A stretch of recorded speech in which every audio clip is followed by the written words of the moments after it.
Howdy, howdy, folks. Welcome to Babble with Bronies. I am your host. My name is Everlasting Joy, along with my good co-workers, Mr. Ben and Twilight is Magic. We'd like to thank you for joining us.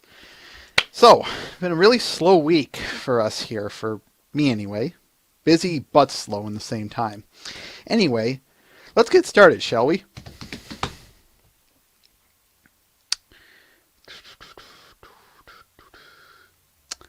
Oh, and I will warn you guys. I do not trust my connection today, so do expect drops and whatnot. Anyway, I'm going to start with the news, of course, like I always do. Our Brony State movies for this week, that is on Friday the 18th of October, um, and the 19th for the Saturday Encore, but I'll get to that. Our movies for this week are the A movie is The Land Before Time. The first pony episode is May the Best Pet Win. The B movie is Pokemon 2000. Sorry, guys. The second one, for those of you who are wondering. And Pony 2 is Dragon Quest. So stop on by this Friday, the 18th, at 7 o'clock Eastern Standard Time for the movie night here on Brony State. And for those of you who missed it or don't want to, for those of you across the sea and missed the 2 a.m., 3 a.m. premiere time, there is the encore on Saturday at 2 o'clock Eastern Standard Time. That's, let's see, 2100 hours mainland European time. Anyway, and the other piece of news that I wanted to discuss, this one's just going to be really quick for our sake, but I do want to just inform you guys before. Sorry about that. I know I already bombed it and ruined it, but I'll warn you guys again. BwB does talk about spoilers. There are some selected cases where we will talk about spoilers. So, for anyone, if you don't want to talk about them or don't want to know about them, now's the time to back off. Things will start getting a little bit more regular when we move into Season 4. But, just as a forewarning for you now.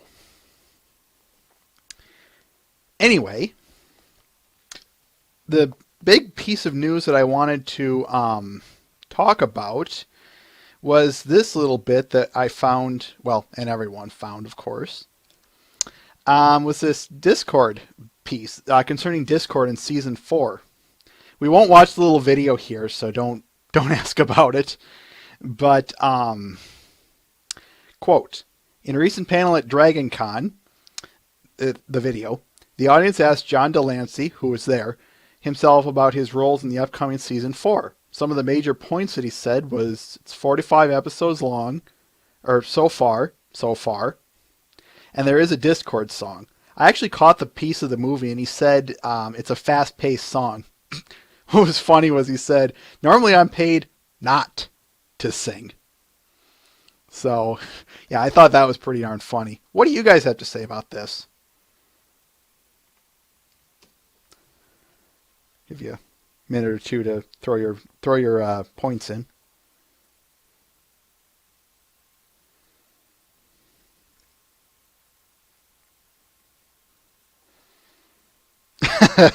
A Discord rap. You know what, Mr. Ben? That would be funny. That would be hilarious.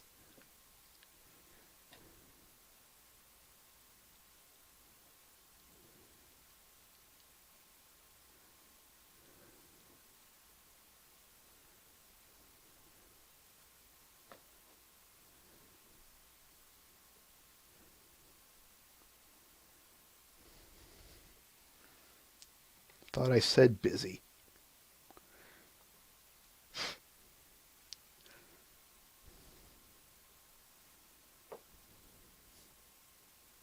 Now, I will note that he could have someone else singing his bit for him, but We'll get there when we get there. Or, yeah, we'll see it when it airs, and we'll see it from there. Crazy rabid corn pony.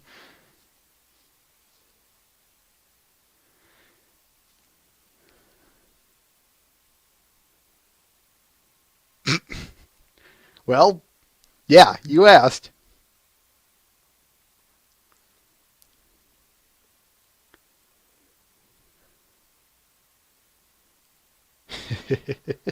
All right. Let us move on. One bit in the comic bits here that I think is actually it goes to say a lot. Kind of like what Vest was hitting yesterday or last week. Yeah, yesterday.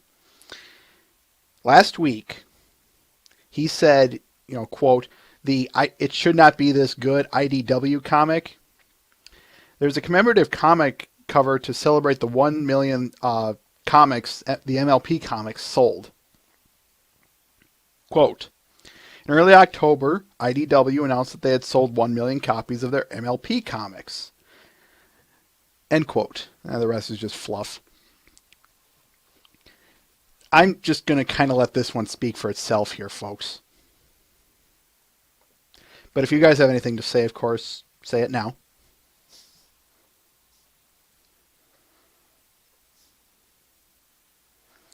By the way, technically speaking, is everything okay? You hear me, you see me, all that fun jazz?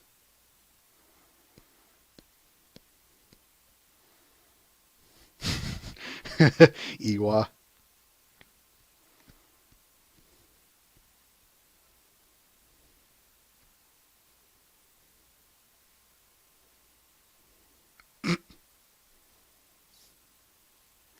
Okay, very good. Very good.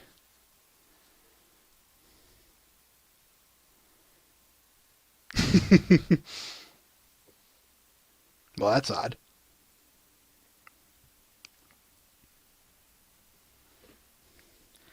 Well, it's kind of like I was saying, J.E. Smith. There's a reason, or I think it says a lot, and as Vest put it, should not be this good comics.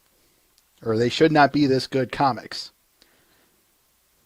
And yet, they are.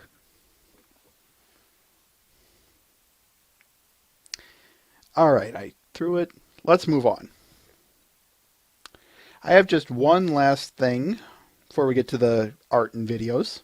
Well, video this week. That's just this quick bit by Death Pony. He'll be at the Brony Days panel, that French Brony convention. Quote, as you may or may not have heard, I'll be at Brony Days. I'll be a vendor there. However, I don't know which table number yet. Beyond that, I'll also be at a panel with Steve Links and Harpony for LOE. It's going to be a 3D panel. Blah, blah, blah, blah. He has... Since I model by mostly box modeling as well, it'll be redundant for me to talk about it concerning everyone else I just said. So what would you be most interested for me to talk about? I can show some works in progress, of course, my rig, animations, etc., etc. Yada, yada, yada. Anyway, just leave him a comment, leave him a message. Ask him if you're going there, what you want him to talk about.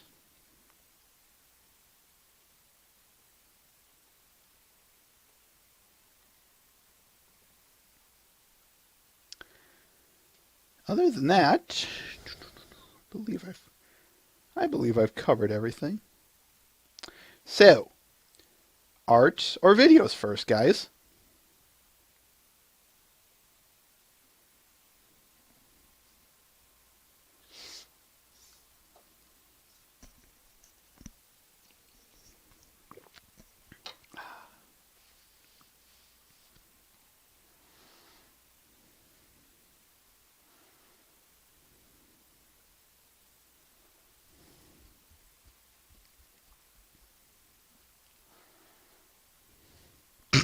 Yeah, that's about it, Mr. Ben.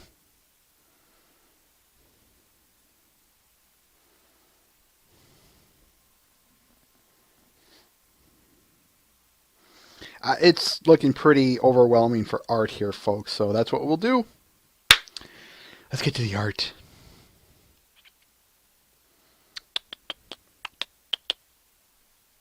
All right.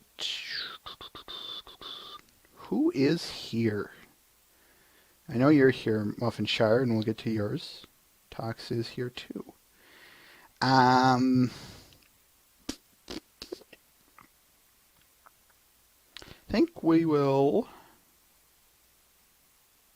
Very funny, Twilight is Magic, especially given what we're watching today. I'm going to start with someone who isn't here just to kind of start things off. This first one by our good friend Mickey Monster, titled Friendship is Fun. I saw this one and I just knew I had to put this one on here. Ignore the crossover for a minute. This one of the reasons I love this one is it's very bright, very colorful, and I love this. It almost looks like a faux cell shading almost. And I know it's very much in tune with the Rayman style, but I like that. Mickey, if I were you, draw more of this stuff.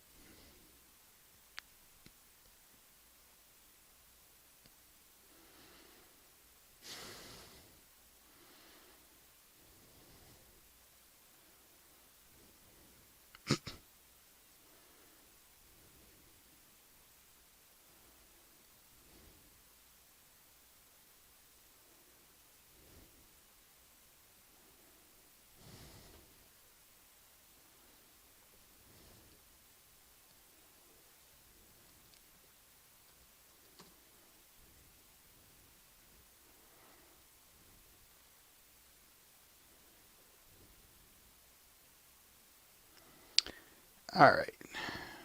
Moving on. Oh.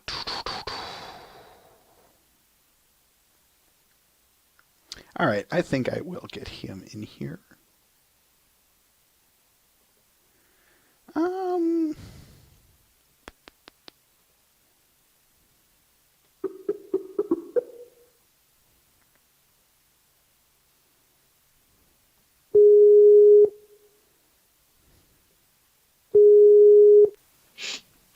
Hello?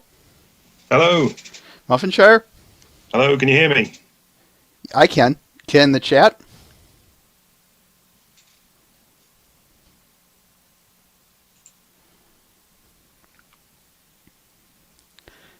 I'm going to assume they can. I mean, they normally can. Yep, they can hear you because... Yep, they got you. So, you ready for your comic? Yes, ready and waiting. All right. Folks, you know it. If he's here, you know why he's here. This one is titled Twilight's First Day, number 15. Do you want to read it with me, or should I just... or do you want me... Do you want to read it yourself? Do you want me to read it? Or do you want to have both of us read something? We can read it together. Shall I take Celestia's parts and you Twilight? And, we also have Spike and Celestia's assistant. Yep, you take those as well. Okay, so you just want Celestia. Okay, yeah. All right, I'll send you the link just to be courteous. And I will do this for the sake of the comic. And ready whenever you are. Okay, ready. There, clean as a whistle. Are you okay to dry yourself off? Yes, princess.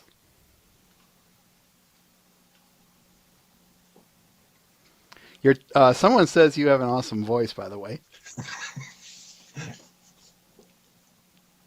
Leave a little gap while we're scrolling down.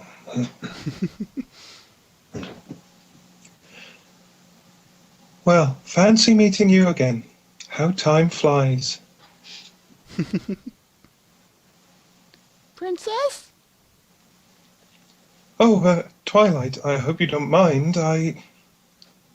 It's okay, princess. I still talk to my dolls sometimes, too.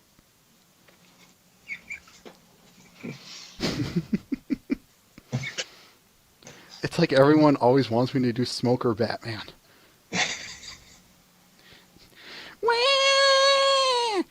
Oh no. Is Inkwell around? She's the only one who can seem to calm him. I relieved her. She'd been up with him since 4 in the morning. Did she manage to feed him? I think a little. Oh, I wish I knew how to care for you. Curious Creatures of Equestria said he should have grown his first teeth by now. Shh. There, little one.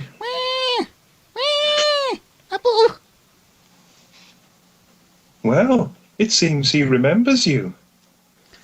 Twilight Sparkle, this is Spike. Wonderful. This is the first time I've seen him smile since the day he was hatched. Maybe he thinks you're his mother. His mother? Many animals form a strong bond with the first creature they see. Perhaps dragons are the same. We know so little about them, though. He cries with hunger, but he won't eat more than a few spoonfuls of the ground-up gems we feed him. The books say he should be eating on his own by now, but... Oh, Princess, do you still have his egg? His egg? Yes, it's right here. And could you bring me a ruby and a mortar and pestle, please? I'll fetch them at once. There is nothing quite as yummy as a treat made by your mommy. La la la, sweeter than honey. There. Open wide, Spike. Oh, thank goodness. It's such a relief to see him eating like this. How did you know what he wanted, Twilight? It was in a book. I thought I had read everything written about dragons. What book was it?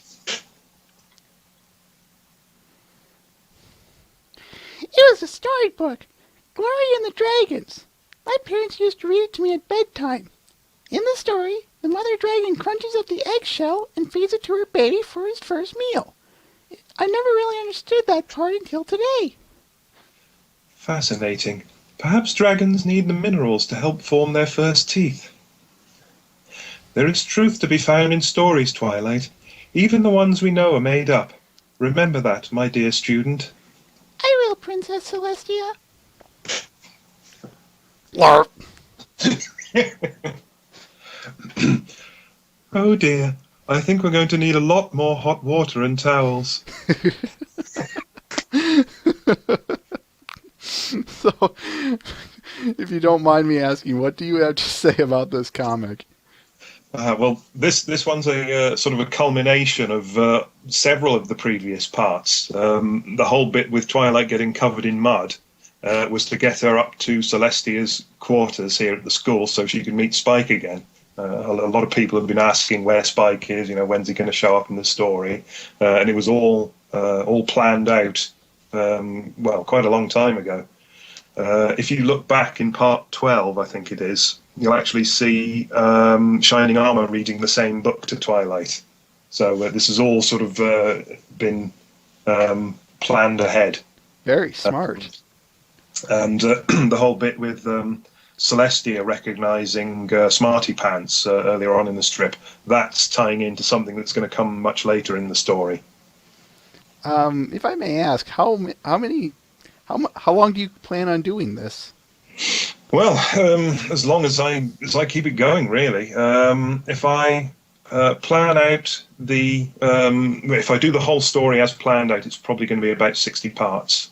Wow, that's awesome. Goodness knows how long it's going to take me. Fair enough. Any last comments before we move on? No, I think we're okay to move on. All right. Well, thank you very much, Muffinshire. Thank you. I appreciate it. Ladies and gentlemen, Muffinshire. And there's the link to his comic, Twilight's First Day, number 15. All right. Now then.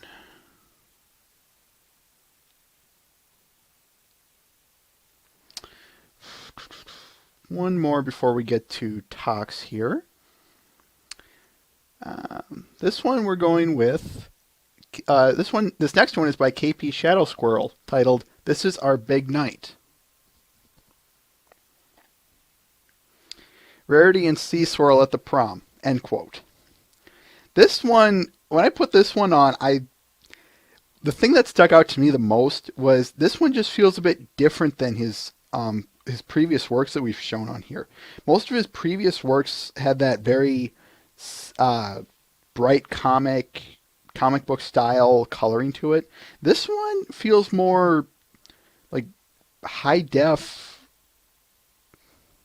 I almost want to say crayon, but I like that. I don't hate it when people try and do something a little bit different from time to time. And that's what I think, that's what I like the most about this one.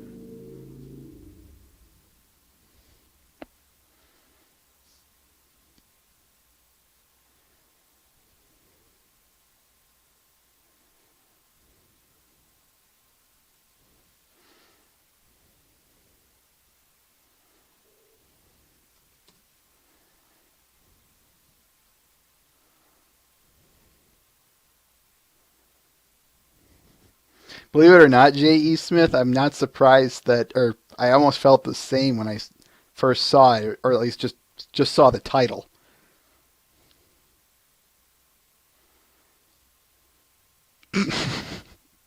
Venher.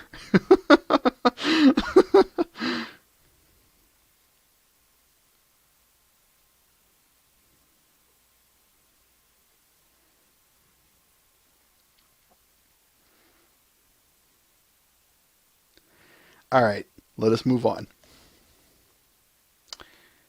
Hold on. Before we move on.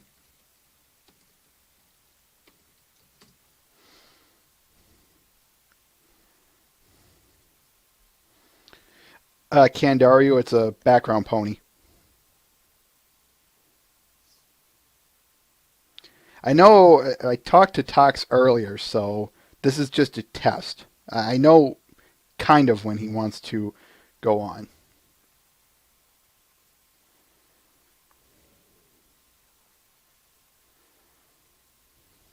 Okay, in the meantime, why don't we go with... Oh, okay, so he is here. But I'm going to do this one anyway. By the way, we've got a lot of comics this week, folks. Well, in keeping up with the request to put more plushies in here, yeah, I saw this one and I just had to put this one in here. This is Epic Rainbow Crafts Bat Pony plushie in socks. Just going to kind of let this one speak for itself. But the one thing I will say about this one is the craftsmanship is superb. This is just a very, very well done plushie.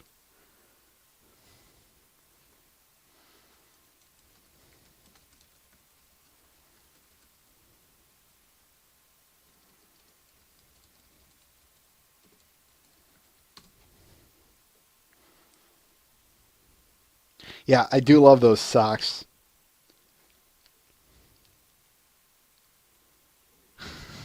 Do Smoker Batman. Fine, I'll do Smoker Batman at some point.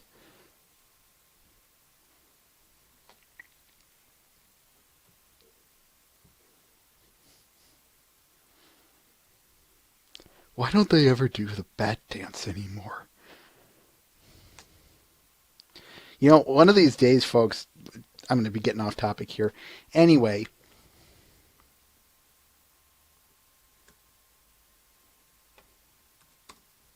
there's the link.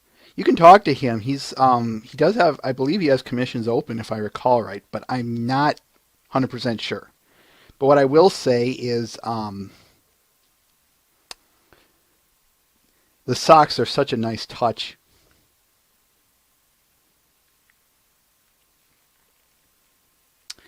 All right. Let us move on.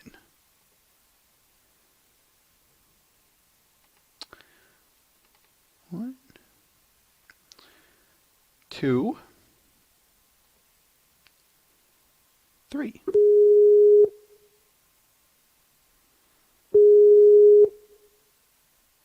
Ah! Oh god. Hang on. There we go. I was Doc? watching. Yes. Wow, you caught me at like the perfect moment. The game just ended and they lost. Well, I was about to give you about another 5 minutes just because we said at the 30 mark. Yeah, no, you you clocked it right. Excellent. Then that's fantastic. hmm Um, what was it I was going to say? Oh, let's get your comic up. I Or think you were gonna say my sports teams absolutely suck. That's probably you were gonna say. join. And Hey, I know the feeling. You should know that by now. I know, but the fact that my Bills lost just how they did, it's incredibly depressing. I just if we could have beaten Carolina today, I would have been happy because I do Yeah, but not like here's the thing. At Carolina least, at at least all. you're. I know, but yeah. Well, I know you're getting up the picture, but I mean, why are you getting it? It's like, yeah, I was pretty upset by it. I was not happy. All right, let us discuss Midnight Madness here. What do you have to Yes. say about it? It's Where Luna, and I freaking love drawing her. um, There's no, I basically tried to remake an old picture that I did last year, and I knew I could do it better because overall, overall, the angle was wrong in the old one, Mhm. and I had to fix it up because it had to be more straight on instead of being more.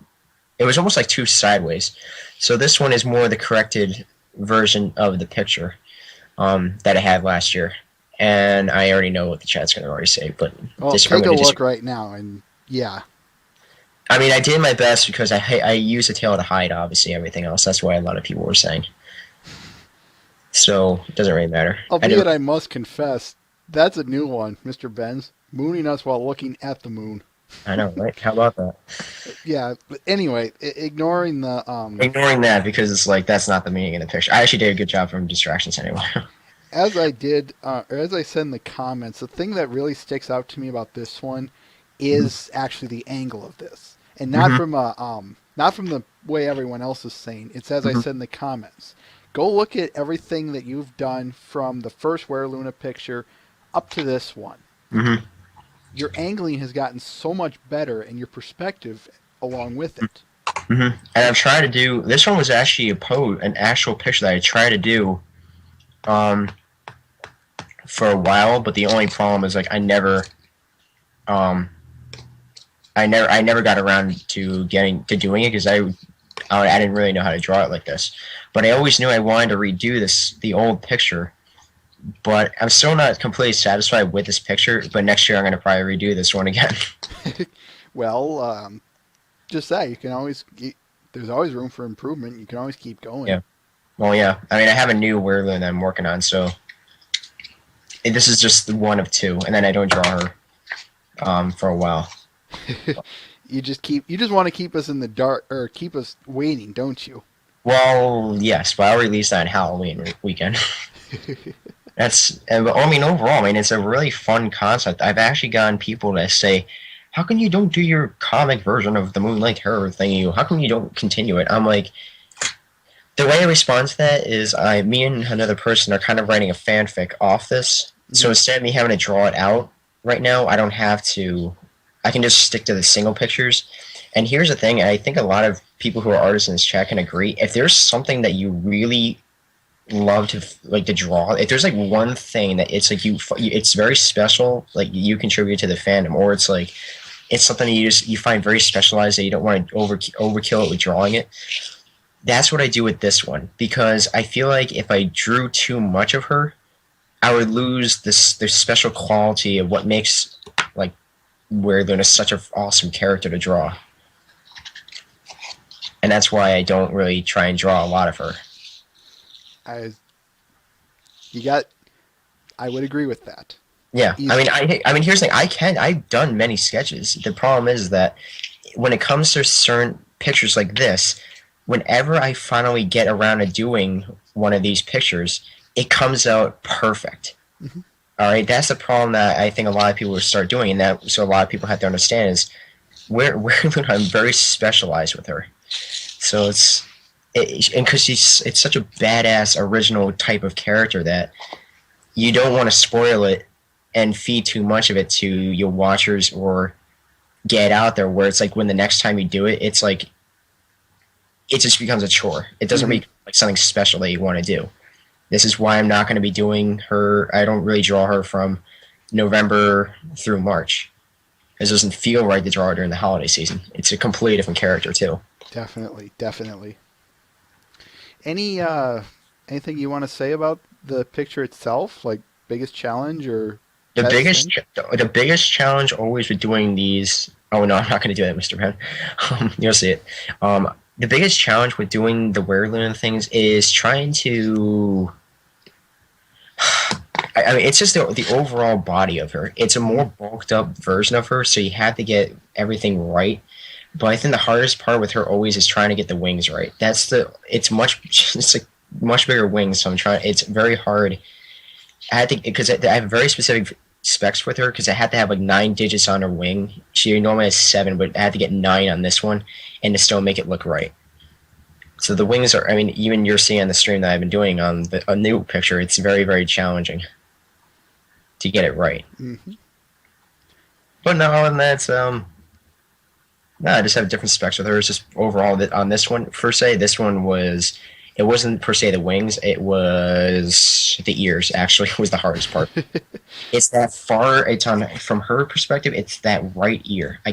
I always have trouble trying to get it, How and that was come? Just the bend, the angle. no, it was just the angle on this one. Normally, I have no problem because I can have as much. She has much bigger ears, so I can stick a little bit above her, like a hairline. Mhm. But the problem is this one. I never did it from this angle, and I don't draw ponies from this angle for whatever reason. So, this one was just a very challenging picture. It And looks like it. it's a We Love Fine shirt. I should mention this is going to be on a We Love Fine shirt. But I had to redo the tail because Hasbro got really anal with me about that stuff, and it was stupid arguing with. Any last comments? Nope. I guess the next thing that you're going to see next week is DBZ Scootaloo. Excellent. Cool. Look forward to it. I know, right? One last question. Yeah. Go ahead. Go ahead. Were you, Oh, no, sorry, yeah. you streaming tonight? Actually, I could stream probably right now if I really wanted to because I'm going to be on Pega Sisters Live tonight. So I'm going to be probably streaming in about, I would say, half an hour to an hour, and I will go for 4 hours. And then I will stream after I'm done with that radio interview. Cool. Excellent.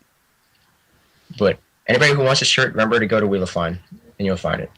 I have his website or his We Love Fine profile on the website. So if you need to find it, just talk to him or talk to me, folks.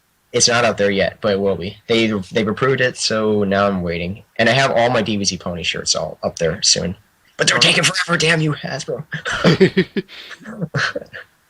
Hate that. Right. All right. Oh, no, that's it. I can't think of anything. Oh, and I know there's no. I know it's a featureless moon. I know that. I got that. Someone made that comment in the chat, but I didn't see it. And I know it's a featureless moon, but they do it in the show. So, blah. All right. Thank you very much, Tox. Yes, no problem. I will continue chilling in the chat and being completely depressed about my Buffalo Bills. All right. See you then. Yep. See you. Yep.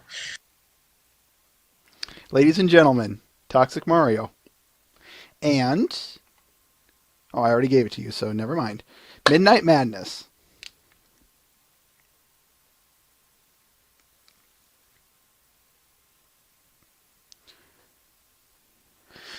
All right, moving on. I'm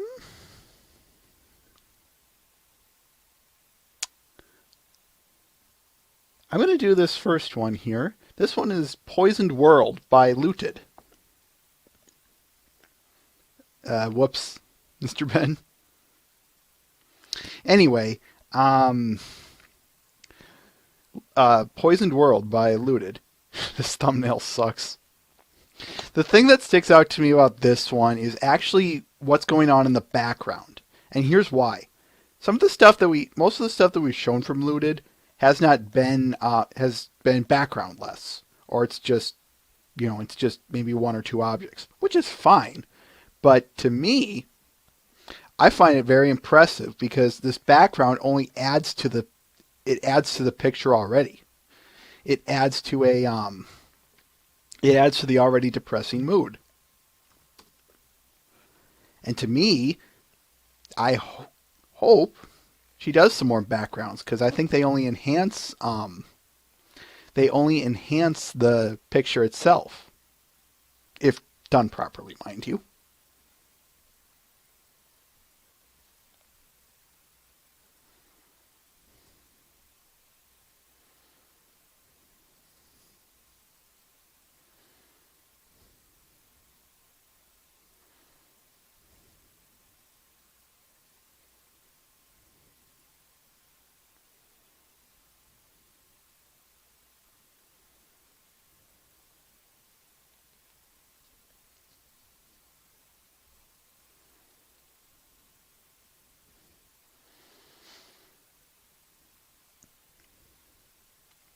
All right, let's move on.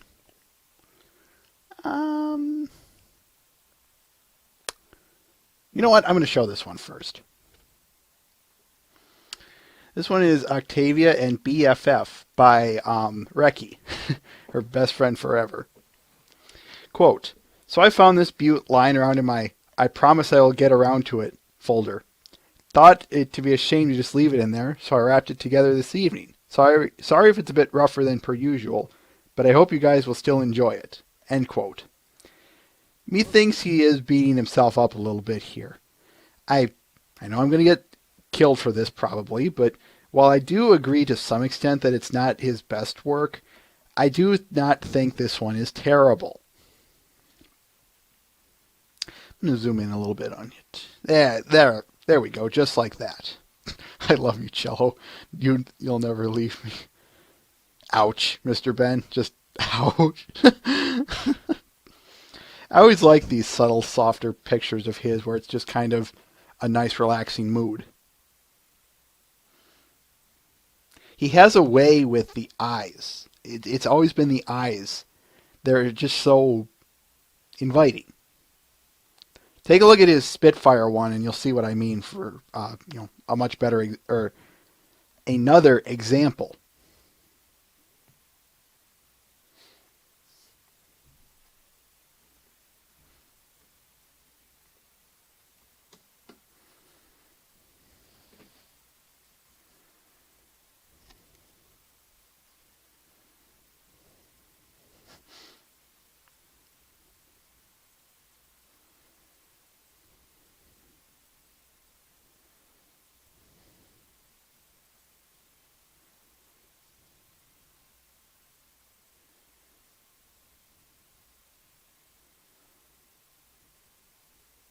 That's a good point, Matt the Shadow Man. I do agree. All right, let us move on.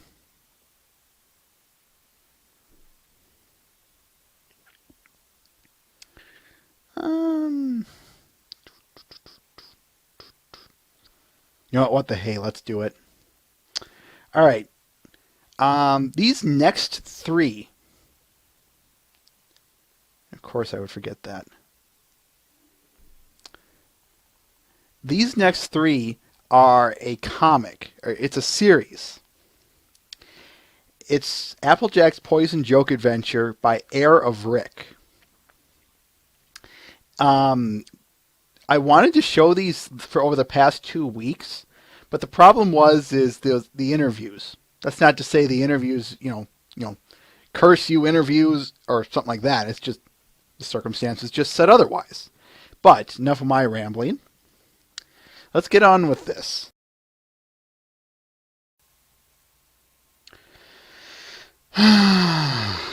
Well, yeah. My computer froze, folks, so that's what happened.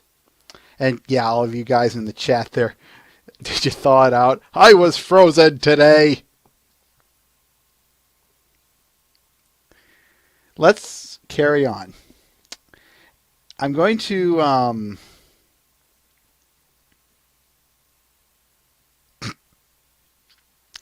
anyway, as I was saying, there was a comic series. I'm just going to kind of re-say just in case you guys didn't catch it. And yeah, thanks for jinxing us, Mr. Ben. But anyway, This was a comic series, Applejack's Poison Joke Adventure, that I never got to because of the interviews over the past couple of weeks. So this, we're going through the whole series of it. Is what he told me was there are 6 comics. I'm going to be showing you 3 of them today, and actually I will get to use the Smoker Batman voice in part 3. So part 1 of Applejack's Poison Joke Adventure. And that's what I forgot. Oh well. This one's just all pictures, so this first one anyway.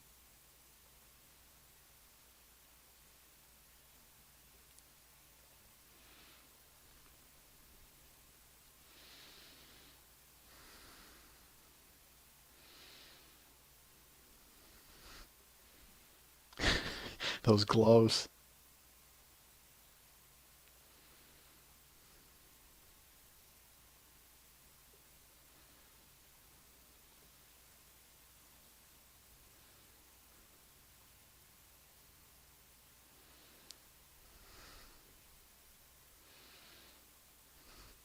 Does anyone else get SpongeBob vibes from this?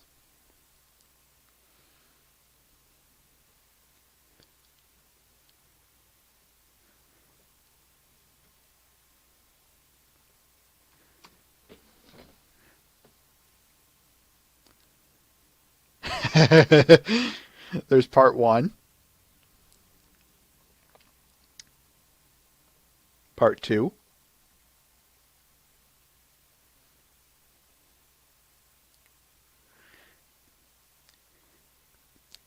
Pinky! Let Applejack go right now. I'm surprised at you. By golly. Thanks, Toilet. You know very well that it's Fluttershy's turn to hold her. If you don't mind, but, yes, please.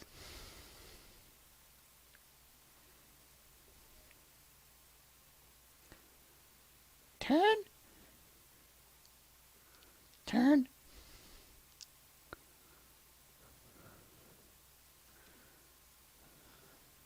Part 2. And part 3.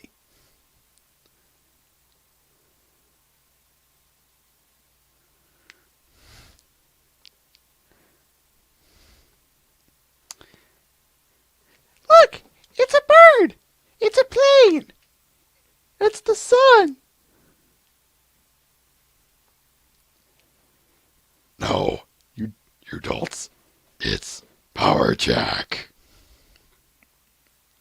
By the way, I love that name. Steadfast in her pursuit for justice, she searches the city for any evildoers.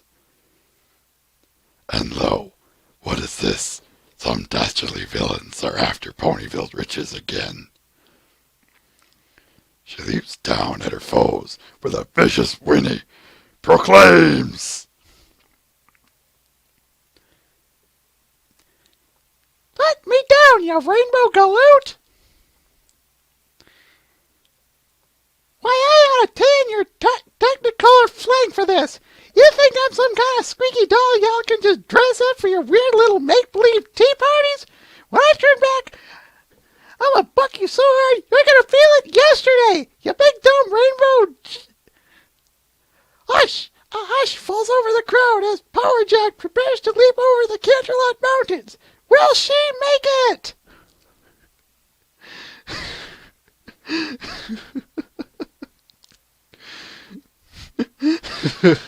Yeah, I gotta confess, folks. If a toy ever started backsassing to me, I'd probably do something like this. Mind you, of course, AJ's not a toy, but I digress. Part 3 of Applejack's Poison Joke Adventure.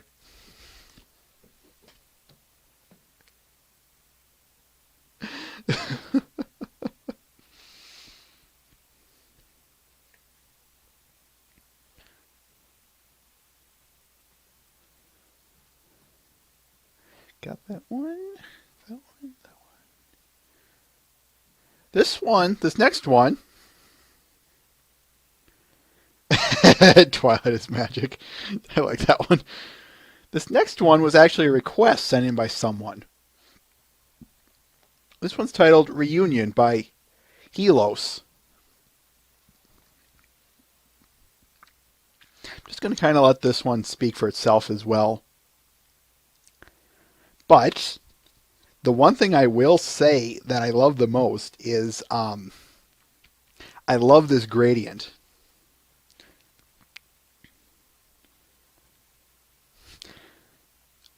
I'll do that afterwards, SP. But take a look at this. Like I said, I could go on and on about this one, but I love the gradient this one uses. It's nothing short of really well done. Yeah, you could say that, Tim. I suppose you could.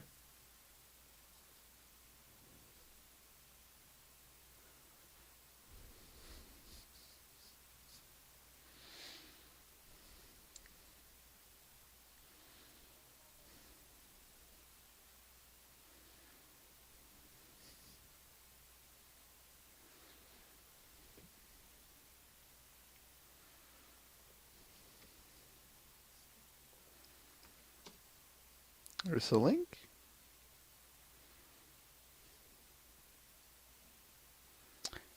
All right, let us move on.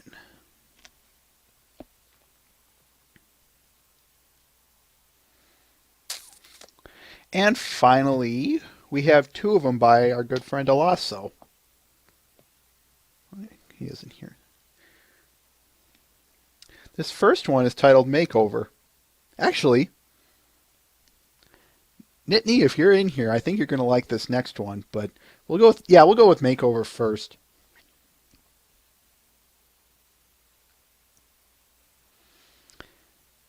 Quote, good luck with those hairs, Rarity. This idea with the sketch was pretty random. I'm afraid I don't have much to say. Imagine what you want. One thing I will say about this, I love the fact that this is, it's gothic, but it's not overblown. I see my fair share of pictures, whether it be ponies or not, of goths, and they just go overboard, and it gets annoying. But this does a very good job of just keeping it rather subtle, which I like a lot. You did a really good job on that, Alasso.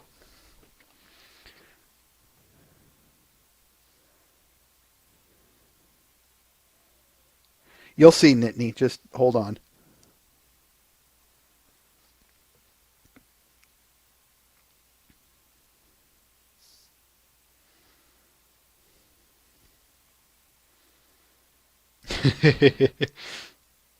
Now you're getting it, Matt.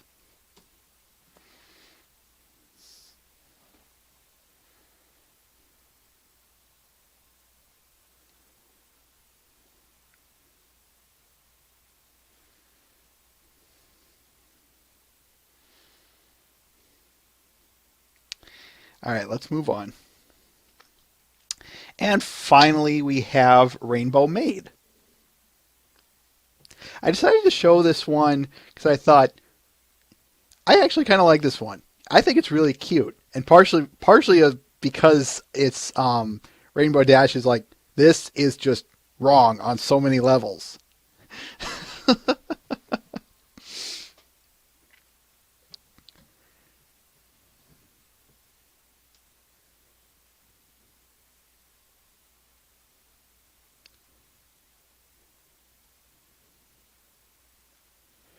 Yes, I kind of knew I would be invoking that, but you know what? I don't care.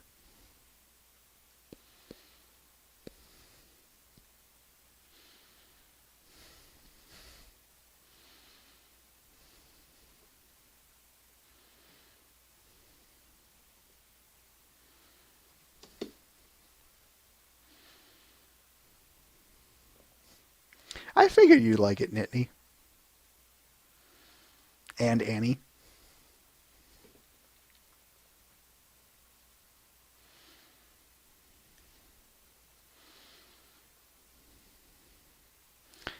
Something that I will say that I do like about this is the fact that this isn't. I don't take this as sexual. I take this just as, she's just wearing a maid outfit, nothing more.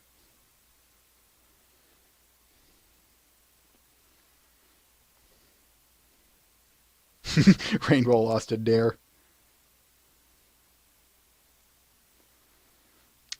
All right, let us move on.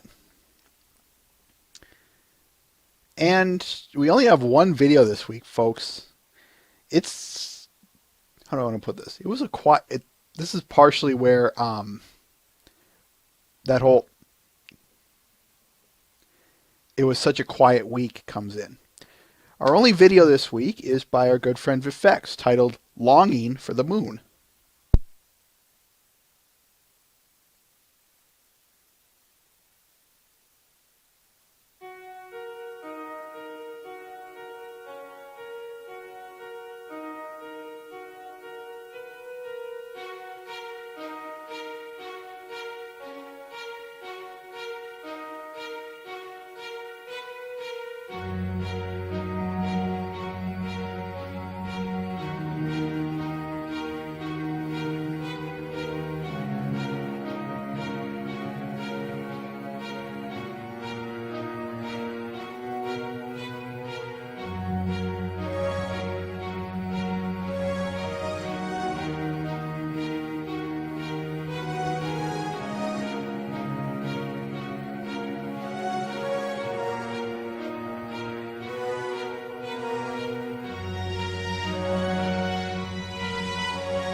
Vifex, "Longing for the Moon."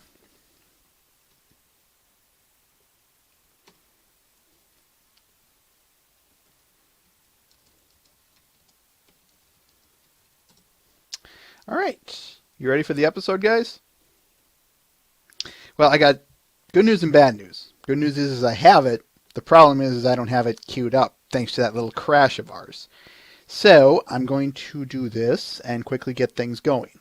Or I'm going to black out the screen, and then I'll get the episode up, and we'll get it going. So bear with me for a moment.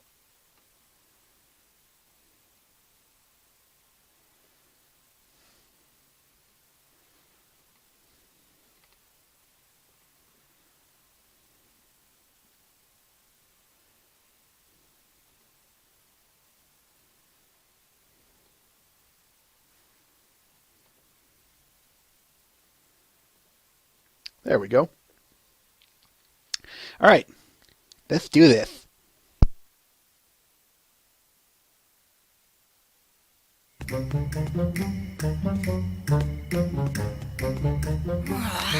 Come on, Twilight. We're gonna be late for the Nightmare Night Festival.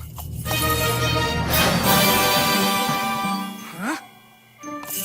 Are you that one kooky grandpa from Ponyville Retirement Village?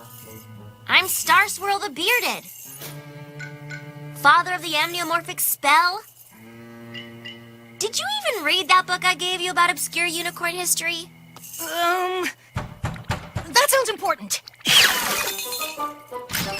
Night, what a fright! Give us something sweet to bite! Hi, every pony. Great costumes. Happy Nightmare Night, Granny Smith. I should have been asleep 5 hours ago.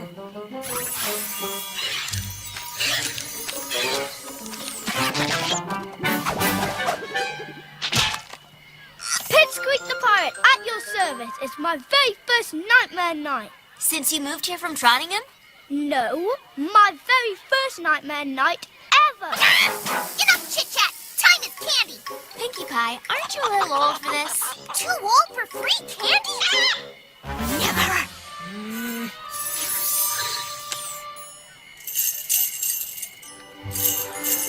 Do you like it?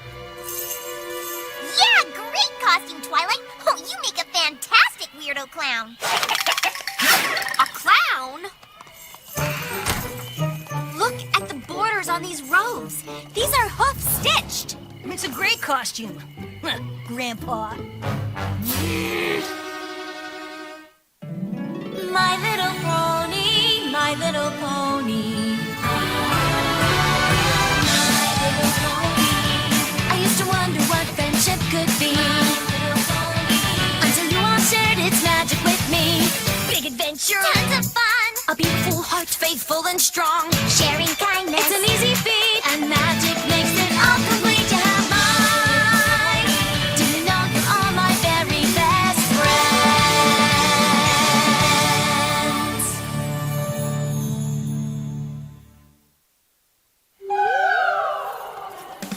Star Swirl the Bearded is only the most important conjurer of the pre-classical era. He created more than 200 spells. He even has a shelf in the Canterlot Library of Magic named after him. Maybe I should start up a pony group to teach ponies about history. I bet every pony would love it. Don't you, Spike? I love it. Hey, look, we're here already. Should we get something to eat? Twilight, Twilight, look at our hole. Oh, can you believe it? And then we went to Cheerilee's house and we got a bunch more goodies. Didn't we, Pip? Sure did. And then we had to stop and wait for Granny Smith and then we Rainbow Dash, that wasn't very nice. Lighten up, old timer. This is the best night of the year for pranks. Look what you did to Spike. Oh, it's all in good fun. Oh, there's another group over there.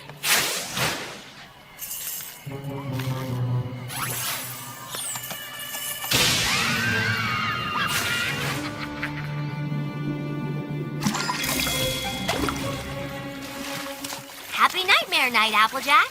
Howdy, Spike. Hey, Twilight. Nice costume. Thanks. I'm a dragon. She means me, Spike. With that beard, I reckon you're some sort of country music singer. Well, y'all are here. You feel like bobbing for an apple?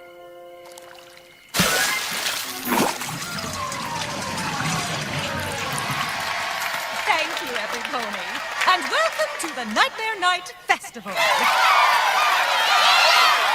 Now, all the little ponies who have been out collecting sweets should follow our friend Zecora to hear the legend of Nightmare Moon. Her spooky voice might work better if she wasn't dressed like that.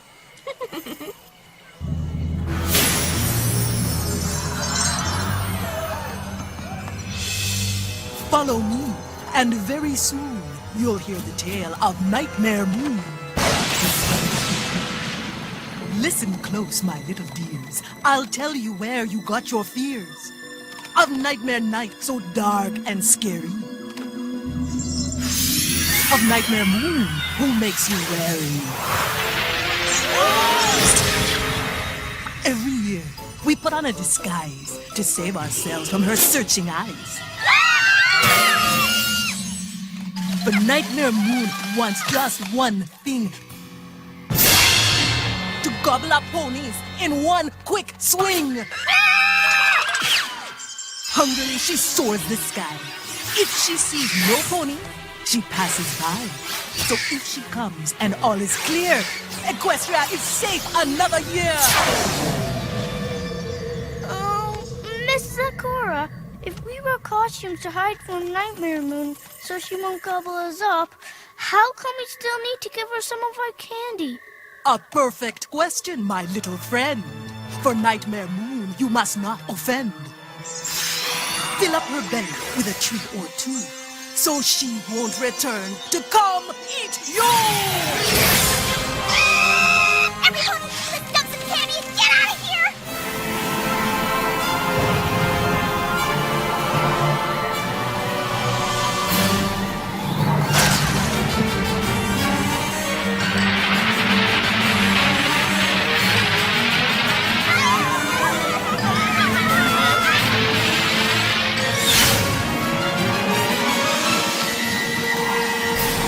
It's Nightmare Moon! Run!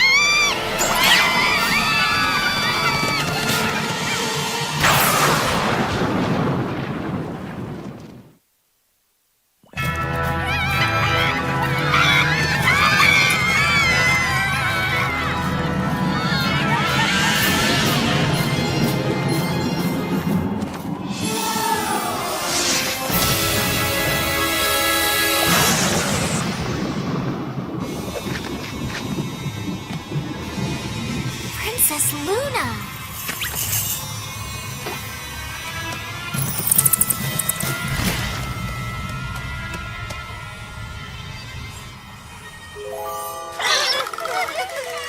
Citizens of Ponyville, we have graced your tiny village with our presence so that you might behold the real Princess of the Night!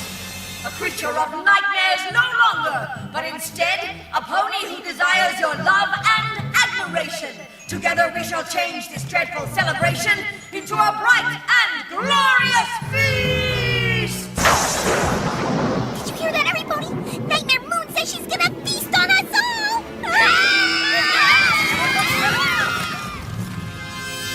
What? No, children, no! You no longer have reason to fear us. Screams of delight is what your princess desires, not screams of terror.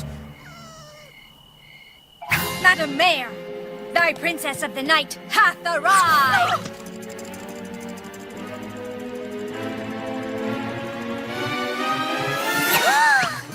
What is the matter with you? Very well, then. Be that way. We won't even bother with the traditional royal farewell. I'm gonna go talk to her. Ugh, you can't talk to her. She's Nightmare Moon. No, she's not. I saw the elements of harmony change her back to good. But it seems like she's having some trouble adjusting after being gone for 1,000 years.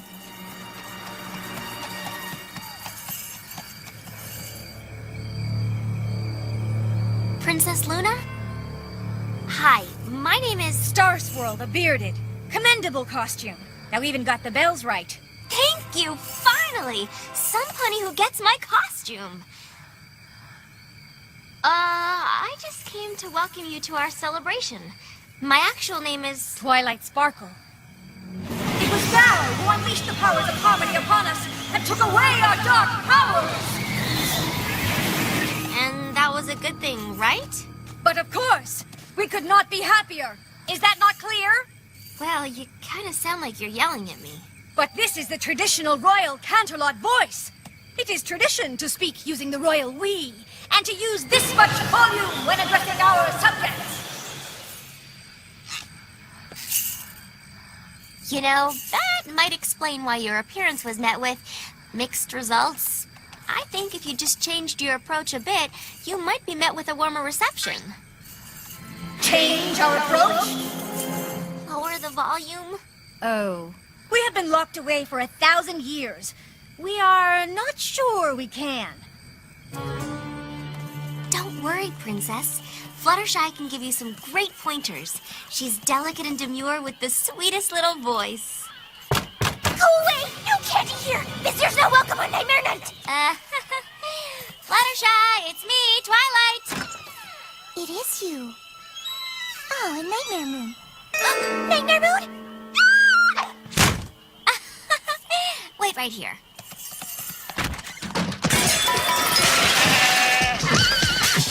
Fluttershy? You remember Princess Luna? Charmed. Likewise. Twilight Sparkle has spoken of the sweetness of thy voice. We ask, thou teachest us to speak as thou speakest. Okay. Shall our lessons begin? Okay. Shall we mimic thy voice? Okay. How is this? Perfect. Lesson over.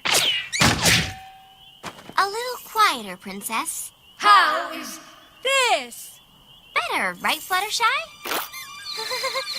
Yes. How about now?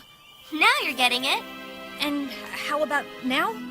Yes, well done. I thank thee, dear Fluttershy. Our normal speaking voice shall surely win us the hearts of thy fellow villagers. Fluttershy, you gotta hide us! Nightmare Moon is here and... She stole Fluttershy's voice so she can't scream when she gobbles her up! Nay, children, wait! Nay, children, wait! Come on, Princess. Time for Plan B.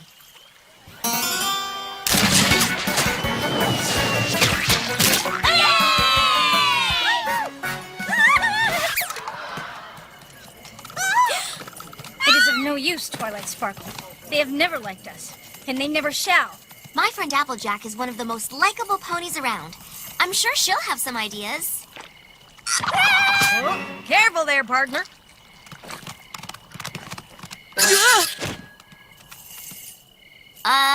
Applejack? The princess is looking for a little advice on how to fit in around here. Fit in? Really? That's easy. All you gotta do is have the right attitude. Loosen up a bit, be positive, play a few games, have some fun. Fun? What is this fun thou speakest of? Pray tell, what purpose do these serve? Try to land the spiders on the web.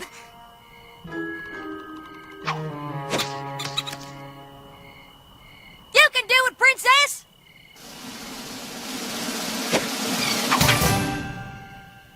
Ha! Your princess enjoys this fun. In what other ways may we experience it? Fire away, princess! Ha-ha! The fun has been doubled! Why don't you try bobbing for apples? We got the best apples in Equestria here, princess. I ask that thou call us, me, Luna, fair Applejack. Hear me, villagers, all of you.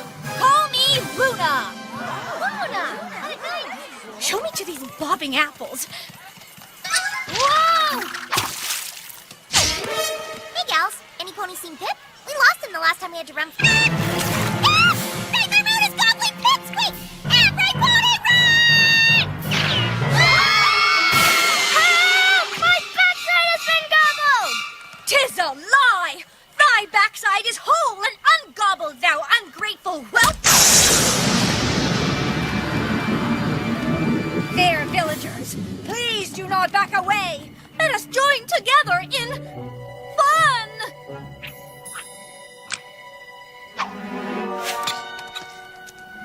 Not enough fun for you? What say you to this?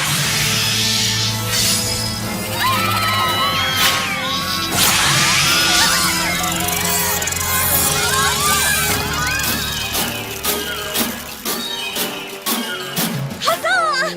How many points do I receive? Do not run away! As your princess, we command you!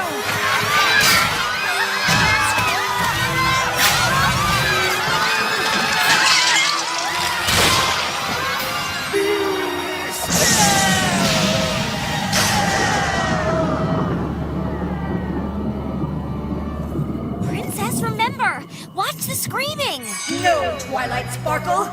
We must use the traditional Royal Canterlot voice for what we are about to say.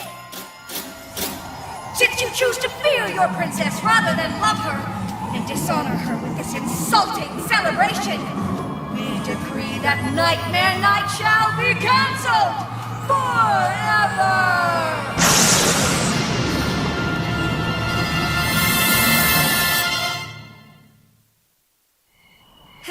Shoot. We had everything going our way. Luna was happy. Every pony in town was happy. Now look at them. But I wanted to be a zombie next year.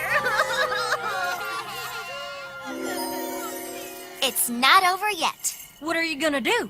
I'm going to do what I do best. Lecture her.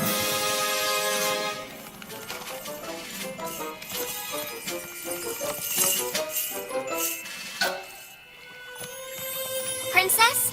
Leave me be, Twilight Sparkle. Princess, I'm sorry it hasn't worked out how we wanted. But you have to believe me when I tell you that Nightmare Night is one of the most popular celebrations we have. Yes, I can tell by all the adoring shrieks of the children as they run away. Princess.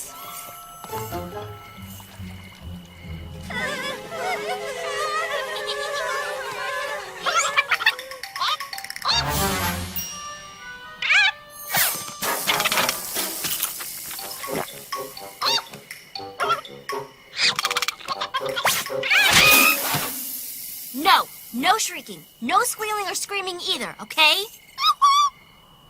There's something I want you to see, and I promise that it's safe, but you really, really, really can't shriek. Do you promise not to shriek? Mm-hmm.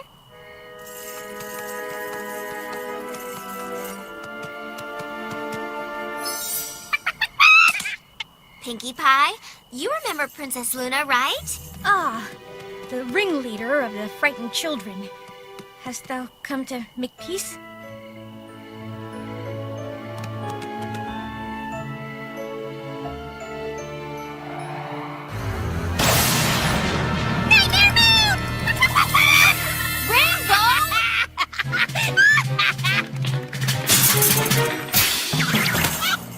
She's changed, Pinkie.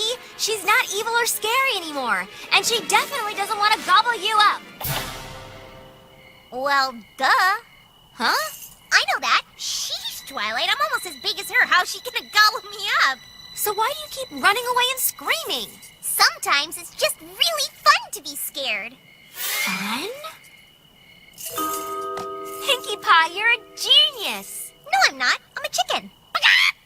Princess Luna, I finally figured out why you're having so much trouble being liked. Forgive me if I withhold my enthusiasm. Come with me. I'll explain everything on the way. Gosh, I never thought my very first Nightmare Night would be my very last. Come, little Pip, now don't you fret. Nightmare Night's not over yet. We still have candy left to give, so Nightmare Moon might let us live. Yes! Come on, little ponies. What's Nightmare Night without the annual candy offering? You don't want Nightmare Moon to gobble you up, do you? Aw, the rainbow wig just kills it for me. Come on, kids. Doesn't that sound like fun?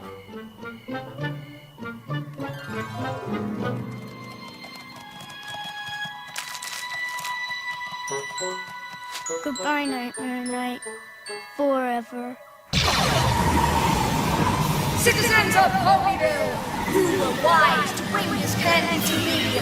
I am pleased with your offering, so pleased that I may just eat it instead of eating you.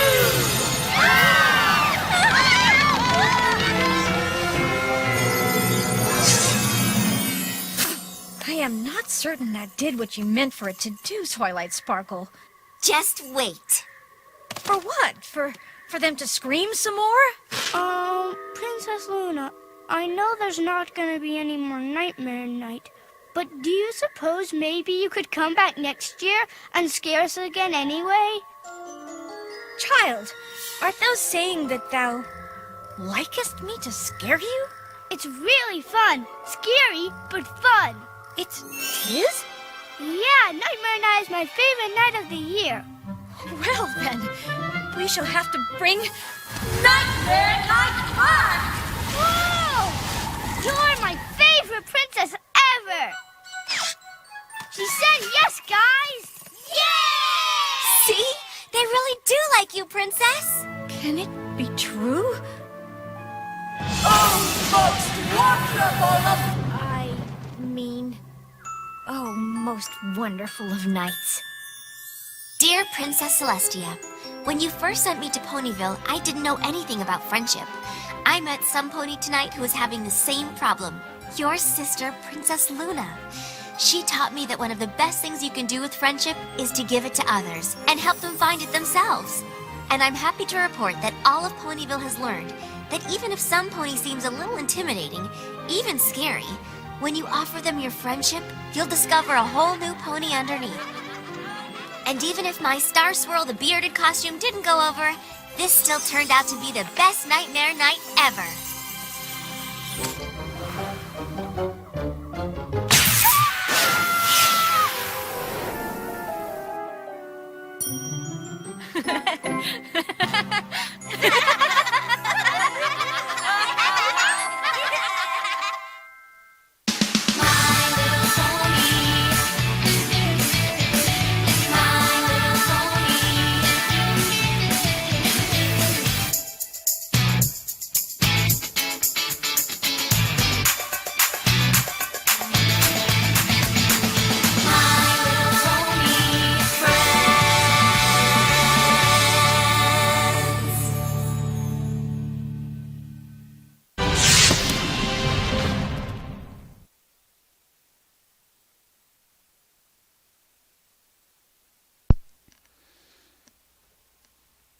Ladies and gentlemen, Luna Eclipsed. So, initial thoughts, initial comments, all that fun jazz.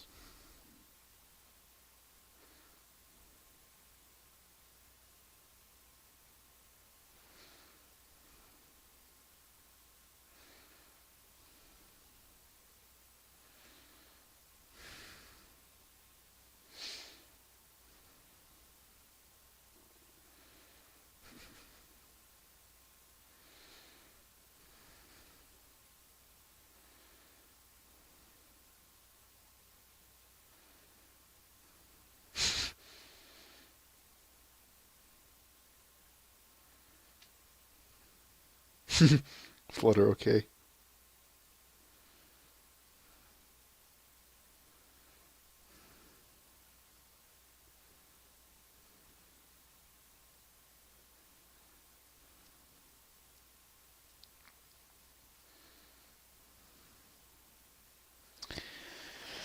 Alright, I'm just going to come out and say it, folks. If I haven't angered you guys by the end of this, I either haven't done my job or you guys share my opinions on things, as I'll discuss. And either one is going to... The first one will disappoint me, and the second one will surprise me. So, why don't... How do I want to put this? I think the only way that we're going to really discuss this is if we discuss the episode. We start towards a general sense and work our way in. What do you guys think about this episode overall? And I'm going to stress this. Ignore Luna, because we will get to her. As a matter of fact, we're probably going to be taking the rest of the episode to discuss her. But I do want to get your guys' feelings about the episode itself out first.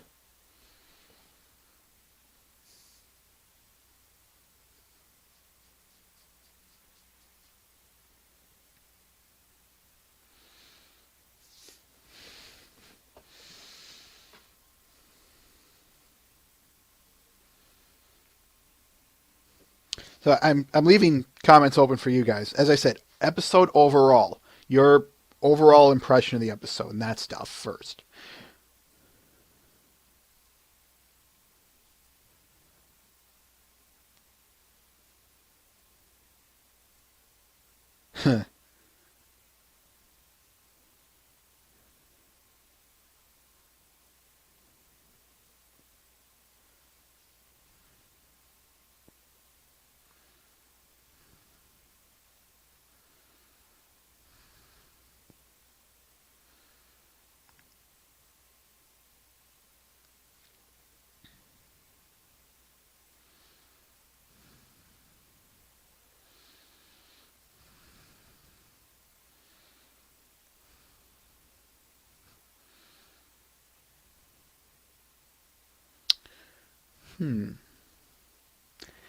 I see your comment there, Tox, so I'm going to ask the chat.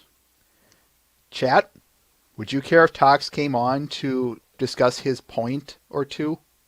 Whatever they might be?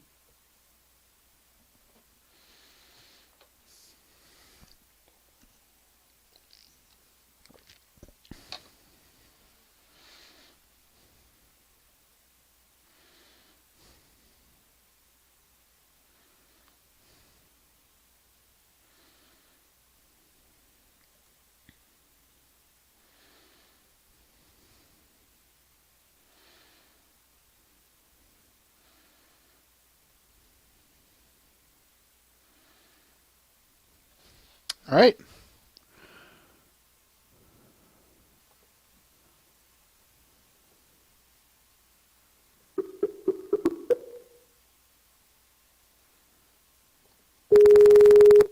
Whoa, man. So, Tox, what do you have to say about this episode? Okay. Now, I can. I'm going to stress it again. Uh, Overall. okay. Overall, I think it was, and yet you have to remember back at the time when this was released. This was back in the third episode. It was the fourth episode of season 2. So overall, you have many different things that are happening, I should say, in this episode. You have a brand new version of Luna, which is completely from what we thought we'd see her. We only saw her one time. So this is Luna's first full-blown episode, and it's very interesting because they showed it very early on in the season. And I think it's a very intriguing episode as a whole to the entire series, because you introduce Luna as a very... You basically introduce her very new into what was back then the big-time fandom craze. But in my opinion, this episode has a lot of depth with it as far as developing Luna's character. This is primarily about Luna's... It's basically just introducing her, in a sense. This is basically her coming out party. Go on. I think also, many people in the chat would agree, is that before this episode, we didn't know who she was. We knew bits and pieces from the very first episode of the series. So that's a very long time to go between a character. And I think that's what generates so much liking for Luna, is that she's this very mysterious character that we only saw one time before this episode. We knew she was Nightmare Moon. We knew she was a ruler of the night, and we knew she was... She now she was back to good, in a sense, but we never established anything beyond that. So that's where the whole fandom went off to it. But now, since this episode came out, it was very early on, and we got concrete stuff about who she was as a character. We kind of show that she was very socially behind the times, I'll put it that way. But then you saw developing her character instead of that third person thing and all that thing that you saw when she first introduced herself, and she's like, hey, here's my hoof, you're supposed to do whatever you do whenever you greet princesses and kings back in the medieval period. You're supposed to do that type of stuff. And it showed how far she was removed from the times, even though she was back in the present time for X amount of however times between season 1 and that episode. That's actually something I'll discuss a little bit later. But for now, a lot concerning before this episode concerning her and during and after this episode. That's actually something I want to get to a little bit later. But okay, I'm gonna just address the chat and you at the same time here, Tox. Excuse me. Overall, to me, this episode, I don't like this episode, or at least it's not like my most hated episode of the season. It's more like Stairmaster or Griffin the Brush Off of season 1. It's not a bad episode in my book, but it never stuck out to me, and it just never impressed me. It was an okay episode. I think I can agree with that because I can see where you're going with it, and bear with me if this is not your opinion, but I think this is where I think you're coming from, is that it was a good episode, but it was very one-sided because you had all the costume and the Halloween theme that went with it, but there was nothing developing any of the characters besides Luna itself. You And could it was go so far as to say Twilight as well, but carry on. Yeah, but I think that's kind of your point, is that you're saying it was very basic, is that it never moved away from Ponyville, and it never really... There was no... I know what it is. I'm trying to think how to word this. It's basically... They never really went anywhere with the story, in a sense. It was basically just... It never took risks. It never took risks, and never... Yes. And that's exactly. That's exactly it. It never really stuck out to me in the sense of... It never stuck out as, exciting, as we'll get to some of the... When we get to some of my favorite episodes, you'll see why I like them. But that's the thing is, no, I'm sorry, folks. If you love this episode, be my guest, please. But no, I do not. And that is something I will say. I may not like this episode in the same vein that a lot of the fans do in this episode, or a lot of the other fans who do like this episode in particular do. But here's the question, and I really bring this up, and I don't know if I necessarily argue this with the fandom per se, or if it's just something that I've noticed, is that do people seem to like this episode disregarding how it was written? Do they like it just because it was a Luna episode and it was like, holy crap, we freaking got a Luna episode, and it was like completely like beyond what the fandom thought at the time? Or is it just because people really truly like the episode? Is it because people just are obsessed like this fandom is with Luna, or is it more like they like it because it's a good episode? I often believe that based on what I've seen, it's just because Luna's in it. Now, and this is what I was going to say, is when I looked at Season 2, Episode 3, the previous episode, something I'll share with you guys. Originally, that episode didn't stick with me either, but when I looked back and saw and asked myself, so why do people like this episode? And when I asked that question and tried to answer it myself, that's where I came up with the answers. And that's where I said, as you guys might recall, I said that really jumped my opinion on this episode. That really made Lesson Zero stand out to me. Mm-hmm. I did the very same thing with this episode. And the only thing I could come up with was just because Luna's in it. And you're gonna, if you want me to start screaming and shouting, folks, you're not gonna get it out of me. And here's why. When I answered that question, I thought to myself, is that a bad thing? Is it a bad thing for anyone to like anything? We'll isolate it more towards we'll just isolate it to this episode, or this fandom. Is it wrong for people to like an episode just solely because a character is in it, however long they appear in it? And that's exactly my answer right there. But you have two sides of the argument there, because you can like an episode for just the character itself, but then you have to be careful because you may rank it way higher than it should just because she's in it or something like that. And that's the whole reason why we discuss this stuff on here. And I know you were mentioning something about like the Lesson Zero thing. You can kind of say it's the same thing like this episode, but I think Lesson Zero had that much. The problem is it had an unpredictability value with it. Definitely. That's the thing that I think Lesson Zero, why it was so much, it's not necessarily the same as this episode, like you were saying. I think the reason why Lesson Zero is not the same is because you have that element of, okay, how the hell is Twilight going to get out of this? It was basically introducing Twilight to a completely bombarded new situation. It was like one of those things where it's like, you're developing Twilight's character, and it had like a very unknown scenario. With the Luna episode, you kind of figure it out, but it wasn't as like oh my god, how the hell is she gonna figure this type of thing? How are they gonna get out of this situation type of thing? It was more like I'll put it this way: it was very conservative writing. It wasn't that it was bad conservative. It was just very they were playing it safe. This And there's episode? nothing wrong. Yes. Mhm. And there's nothing wrong with it because you're introducing a character who's very specialized. And here's the thing: overall, think about it. You don't see her that much.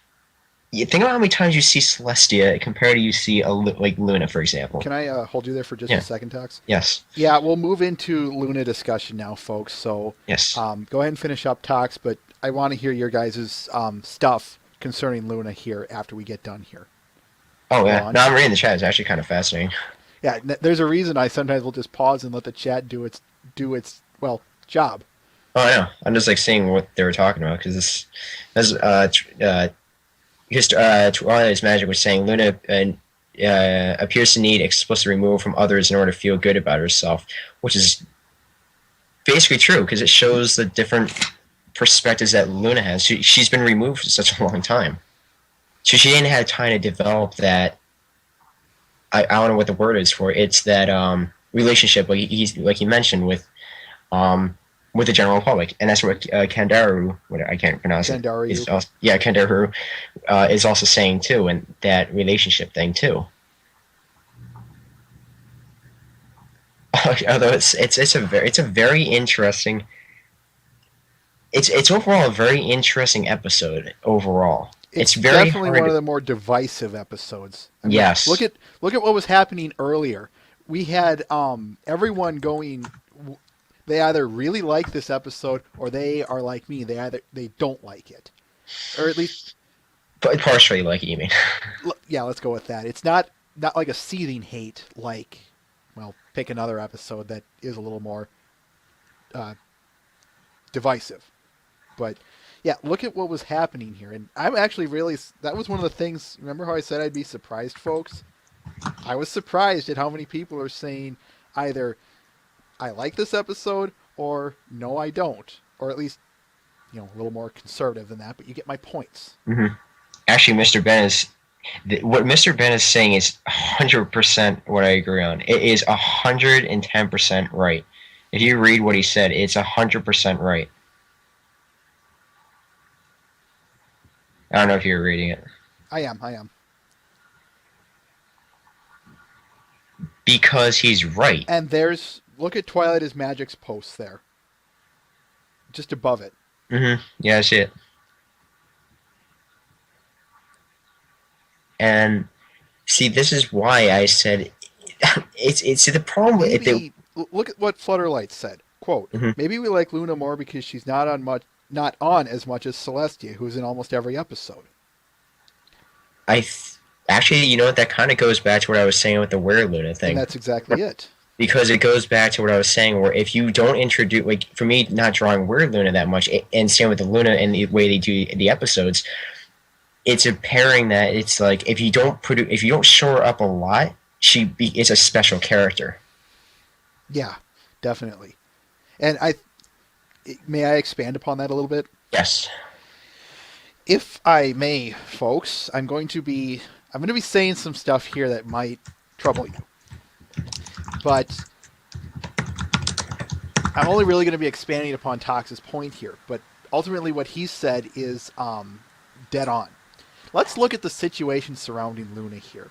We've got, go all the way back to Season 1, Episode 2. We have Luna, who has just been freed, who, you remember what Dr. Edwards said, was drew a lot of sympathy. And let's look at her personality a little bit. She's misunderstood, envious, rebellious, angry. She acts out on her emotions, that rage and jealousy. And she became Nightmare Moon. Does this sound in any way familiar? I'm actually counting up how many episodes Celestia was seen in to make that point even better in Season 1. Let's see, 1, 2... But you get my point here. Look at these character traits. These kind of character traits. What kind of a human has these character traits. I would go so far as to say, bingo, Iwa, there it is. Now let's look at the fandom as a whole. Who do you think of what kind of people do you think the Brony fandom is composed of the most? 8 episodes. What, Tox? I'm just counting this. So you have 8 episodes where Celestia was seen, and you had a very big collection in the last bit of season. And you had a very big collection of that right at the end of the last 5 episodes of season 1. You had, let's see, 1, 2, 3. You had 3 episodes out of the last 5 that featured. I mean, 3 out of the last 6 was featured Celestia in some way, and you introduced her again in the start of season 2 in Lesson 0, and you introduced in the Return of Harmony in both freaking episodes. So you basically had a full feeding of Luna for 11 episodes out of 30 up until this point. Mm-hmm. That's a lot of episodes, and that goes to the point where you were saying too. And let me finish up here. So as I was saying, who do you think the fans are going to identify with more? Celestia? You're dreaming too much. I know, right? Now, let's look at it another way, or let's move beyond these episodes. As Tox has been pointing out here, we never see her until this episode. Until this episode, from season 1 to here. And that's partially it, Matt the Shadow Man. But let's look at this gap here. From the moment season 1, episode 2 ended, that was October 17th, 2010. Assuming the, let's see. I have it up. It would be about that time. Until this season premiered, which was about a year later. Yes. Let's look at this time frame here. That's about a year. That's an entire pony season plus a down season for plus a down season. Off season. Thank you. That's the word I'm looking for.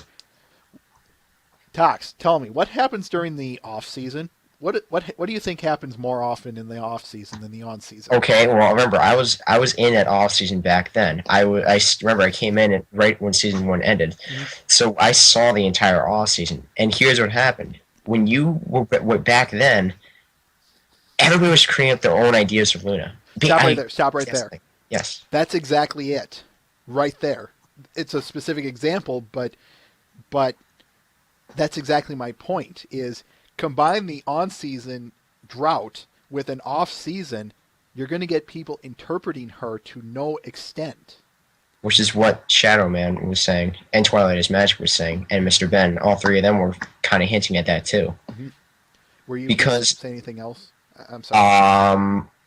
I was going to say, because I remember in that downtime, you had many fics. I remember Mr. Ben just was covering that. Is you basically, the fandom in a sense had this one freaking idea about, because you didn't see her, you can make up many different ideas about who she was. Because, you saw her at the very, very, very, very, very last bit as her being this apologetic character to Celestia. He's like, I'm so sorry. And then it's like that thing. So you almost got the impression that she's like this one misunderstood character.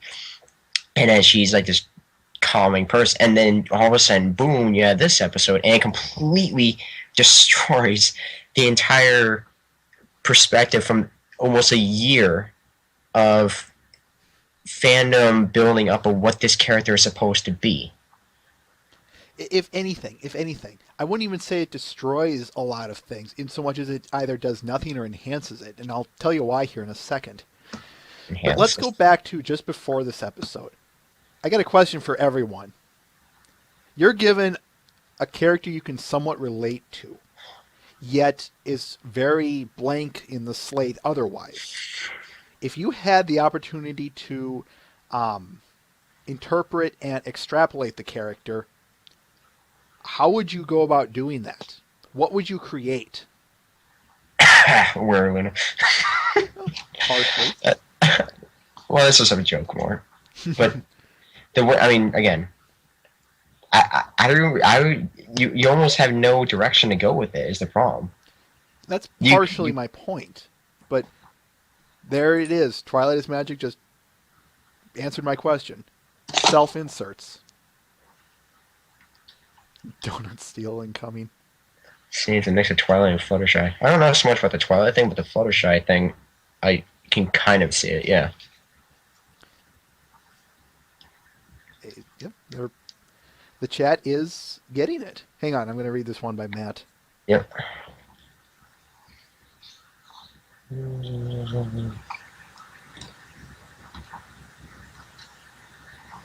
Oh no, and yeah, this what Shadow Man is saying. The community gets so much more to work with. Definitely, and as we've discussed, that's not a bad thing that the community is allowed to interpret things. No, and back then, if you remember, I was back then when this episode.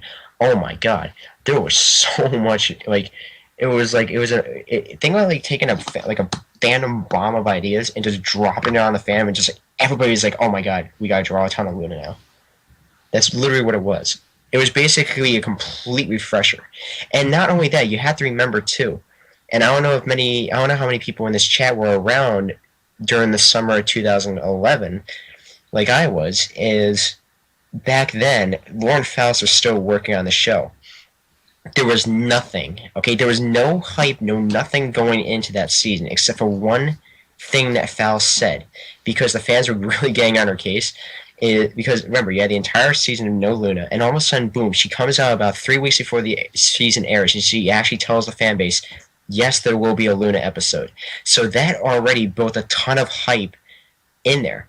Mm-hmm. And then when all of a sudden, a week before the episode comes out, you see this whole entire new style change from what you see as that norm, and it's like, oh my God, holy crap. And so it ratchets up the hype even more. Definitely.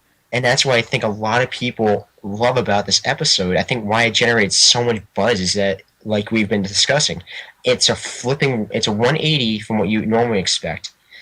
But then it's like, it goes with the hype too that was built before this episode. And it's so, you're introducing a character that you didn't see hardly ever, that the fandom really wanted to see too. Mm-hmm.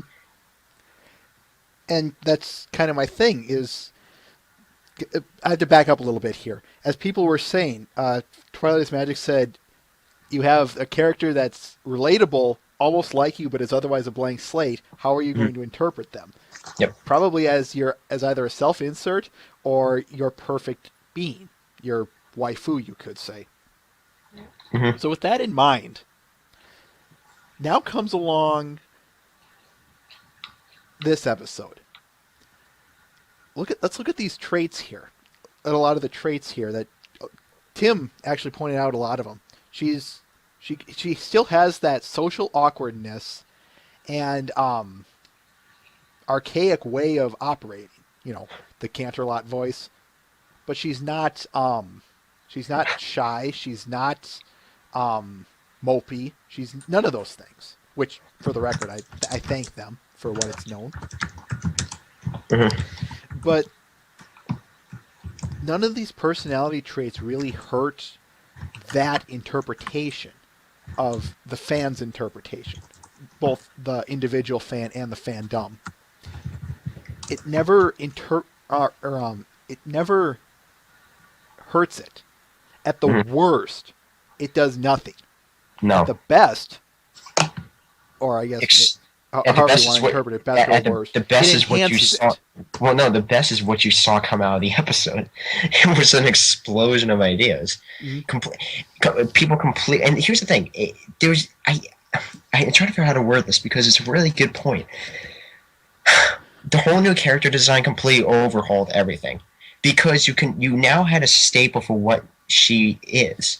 You now had a foundation for once, and then you can build off that. And this new style, I think, was very sleek and it was very darkish, but it looked very cool. It was like you didn't see this bland one, and then it's like all of a sudden, like, oh, wait, man, we can draw new pictures now because there's a new style change. Mm-hmm. I think that's kind of what contributes to it, is because you have so much new content. You had a whole new character design, so everybody could start fresh. Matt, Old English seems to be popular with thy writers of thy episode, I find. But yeah. Yeah. one of the things that, but then it begs this question that I want to ask for everyone. Mm-hmm. With all the talks and I have been discussing concerning Luna here, do you think that's helped the episode? And you kind of hinted at this earlier, Talks. Does that help the episode, or do you feel that the episode is overblown and overrated by the fans because of all of these ingredients coming together? That's a really hard question because I never really thought about it that way. I grant I never put this episode in my top 10, but I probably would. I mean, I put it in the top 15. But I've always been very careful because I don't want to ride that Luna train like everybody else in the fandom has, and it's almost like trying to push it farther back. But she's a very important blend for both the fandom and the show itself, I believe, because you have this mysterious character still there. I mean, she still has an element of mysteriousness. Remember, how many times did you see her since that episode? I mean, just think about it as a whole. You didn't see her for the rest of the season. Granted, if we're still talking from this episode and back, granted, that's that story, but you still haven't. She still holds the same type of element since this episode. Iwa brings up a good point here. Where was it? Talking to me. You are implying an overrated episode is bad, which is a different discussion altogether. So this does beg a question of clarity. Does overratedness in this respect imply an inherently bad episode, or is it the fans? The fans who overblow it. Definitely the fans. No, I think almost everybody can agree how much hype Luna. It's almost a little bit insane. Mm-hmm. Because I think in actuality, this is a very good episode. But I think it's blown, like, oh my god. Like, we're trying to put this episode almost above, like, the Cancel Out Wedding, it feels like. Or above, like, every other episode that we've seen since it before. And this is how we're talking presently. We're still... I feel like the hype for this one is still garnering back almost 2 years later. I think I would... Yeah, I'm going to go ahead and agree with you on that one. I mean, it's not saying this is a bad episode. It's more just like, I think the fandom itself just made this into like, oh my god, let's just raise it up even higher than we should. And that's kind of... Hold on. Bye, Moonview. Later, Moonview. And that's definitely... There's a reason I asked first that we start with addressing the episode overall. And when I was scanning this episode before we got here, I was thinking, let's look at this. Trying to find the right words here, folks. Give me a minute. I tried to remove as much of my own bias as I could. When I looked at this episode, I said, let's just watch this and just say, let's ignore all the fan bias. Let's throw out my own personal bias against this and just look at the episode. Hence why I still say it's not a great episode. It never sucked me in. It never got me excited. It never, wowed me. At least not in the sense of some other episodes in my top 10 list. But as I said, it's not a bad episode, to me anyway. It falls under the same vein as Griffin the Brush Off or Stairmaster. And that's why I wanted you guys to ask to have that addressed first.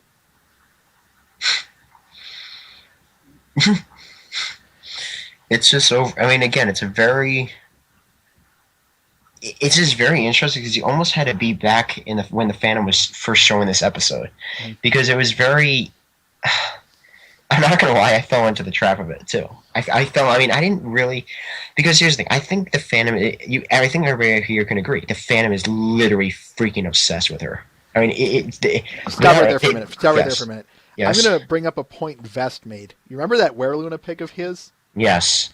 There's a reason I love your Were Luna character, and there's a reason I do. It's because of this quote from him. Oh, God, I know what it is, yep. Yep, you know the one. Yeah, I know the one, yep. Now, I'm going to be paraphrasing it, folks, but quote. I'll get it up, actually. I have it up.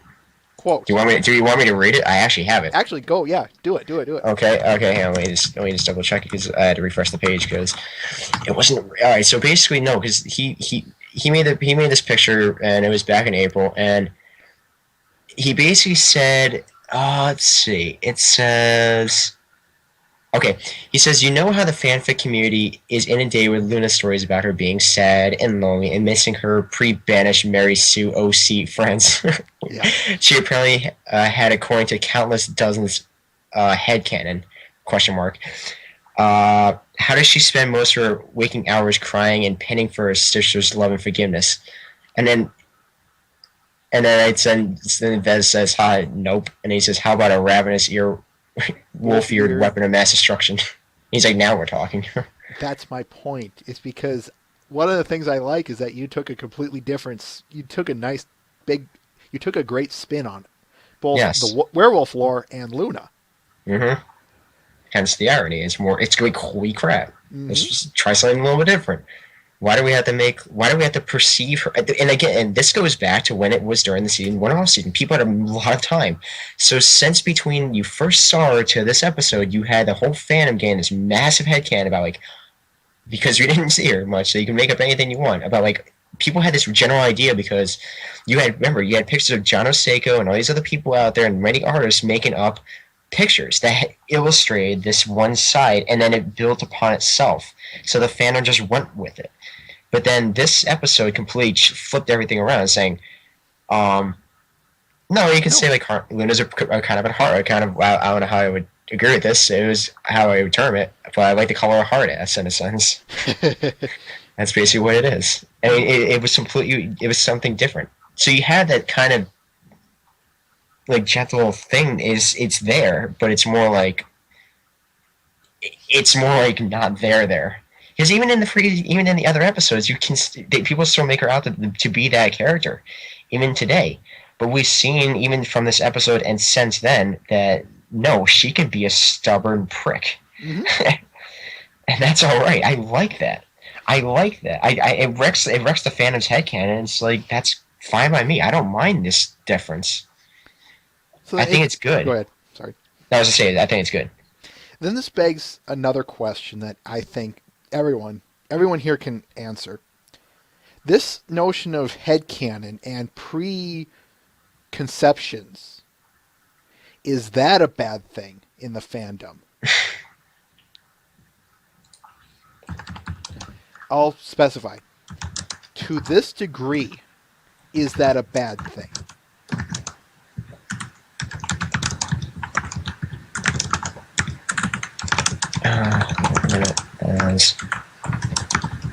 Actually, so I don't know if Kandar. I'm gonna say his name is Kandar. Just abbreviate it, because I think what he was saying is my headcanon of Where Luna is that my headcanon, and in a sense, and I'm like, not really, because I don't count her as headcanon. I just more am just saying, okay, here's a sidetrack. I still have the headcanon in my head of who she is. It's more like that's just a funny little spinoff that I don't count as headcanon. It's in another universe. I'll put it in a headcanon. I'll put it that way. It's an OC. Yes, it's in a sense. It's a modified OC in a sense. But check out what Twilight is Magic said concerning this. I don't want Luna alone. I'd say this railroad-like preconception jumping is bad in general. Go on. If you do have something else, Twilight is Magic. He's trying to rapidly type something out. Well, first he has to probably hear me say, go on. Because here's the thing, with headcanons, people... this is the reason why I really don't like... I'm being dead honest when I say this. I really hate this fandom as a whole. Because the thing is, I don't like it how... I want to get back to where Season 2 was, because the problem is nowadays, especially with Luna, you argue with people about headcanon, and you think that you do so much of it that it thinks... This is why I hate, because we sometimes have disagreements with the showcast. Because the fandom is this whole perception what there is like the norm for the longest time. Like Luna for this episode. You have... because you have it, so you have this general perception, and then when it goes against the grain... it's like, holy crap, why is this not what we originally thought? And then you have to step back and I'm like, the fandom generated this perception. This would, if you just follow the show from a step back perspective, this would be like, oh my god, this is cool, holy crap, type of thing. But instead of following the fandom headcanon to like everything, and that's a very dangerous ground that we follow, because I always think of headcanon is the fandom has to find a way nowadays to separate headcanon and make it as separate from the show. Like I would say in so much as define it. How do I want to put this? The way I see headcanon defined is it's one's interpretation of vague events. Which is what Thunderbolt just said. He says, I merely see headcanon as a temporary solution to fill plot holes and to find out what lore and universe of the MLP did until GTX or Hasbro explained it, blah, blah, blah, blah, blah, near temporary. Yeah. Right there. And I think here's where the big problem lies, but I think you were getting to that. Go on. No, because the thing that this fandom, I really don't understand with this. I know other fandoms do this, but I mean, the problem is that I know it's filled to fill plot holes, but I don't want the fan to be like it is nowadays, where it feels like every single thing of headcanon, especially with like Luna, for example, since we're on her, has to be argued with when DHX or other people come in and make it canon. Because then it becomes it's like the fandom versus like the fandom's perception, which is like built over time, versus what's canon. Mm-hmm. And I've had this very weird feeling because every single time we introduce Luna in an episode, even in Sleepless in Ponyville, people still want to gravitate to that other Luna that the fandom has built. We'll probably be discussing Luna again when we get there, but I know. Well, but I think that's, even since this episode, it feels like it contradicted the fandom for a year's worth of fandom hype and build to what they made Luna into their own character in a sense. And here's where I think a lot of the crux of the argument comes to. You keep saying, it's everyone's interpretation and we have to split hairs about moot points concerning her. And the worst part being it's just one's personal interpretation of a non-canon point. But here's where it sinks to the low ground. Who wants to be wrong? I think it's all right because it's. Well, no. Let me explain or elaborate a little more. Oh, okay. Put yourself in the shoes of someone like that, someone who has a very, very strong fanon with an F, fanon interpretation of Luna. We'll just stick to her. Now imagine canon with a C coming along and overriding that. Mm-hmm. You have either two options. You can go with the canon, or, which means going through and replacing your headcanon, your personal interpretation, however you want to define that, which would take time and effort, or you can reject your reject canon, or at least even in just bits and pieces, and reject the bits and pieces and take all of canon that agrees with your interpretation. Vest pointed this out in his interview 2 weeks ago. I think he did. He said something concerning something that he doesn't like about the fandom is that fact. The fact that they stubbornly stick to their guns. Oh my god. Yes. Read that thing by Twilight Matter. That is exactly what I'm trying to make the point. He's agreeing with me on this 100% as well. I couldn't really word it, but he's worded it perfectly. Is that the fandom needs to understand, even with Luna, especially with Luna, it's always about Luna for some reason. It's like she's such a magnet for this. Is that the fandom needs to understand they have to put the headcanon in a completely different universe. Yes. But they don't seem to do that. The thing is, like, they want to make everything that's headcanon, like Val scratches eyes and stuff like that. They want to make you. If you see it enough, that when the show finally does it, it's like, oh my god, no, damn it, that's wrong. Like, oh my gosh, she has rainbow dash color eyes. That's the red. I like the red. Like, so just change it. You can go back in your pictures, and the eyes are simple to change. But What I if find not, funny is the eyes are such a moot point to begin with. I don't understand that exactly, and I don't know why. I've had issues even with Vinyl Scratch. And I don't know, we're going a little bit off topic a little bit, but it kind of realms in the same realm here. Is that you see something for so long because someone in the fandom did it, and then it spreads like a wildfire. And because you haven't seen it yet, it's like, oh my god, this has got to be the fact. Or like, DHX, put the red eyes in it because it looks good according to us. And they may have something that's completely better, which is fine. But the problem is that the headcanon, there's nothing. See, I've always told people there's nothing wrong with headcanon.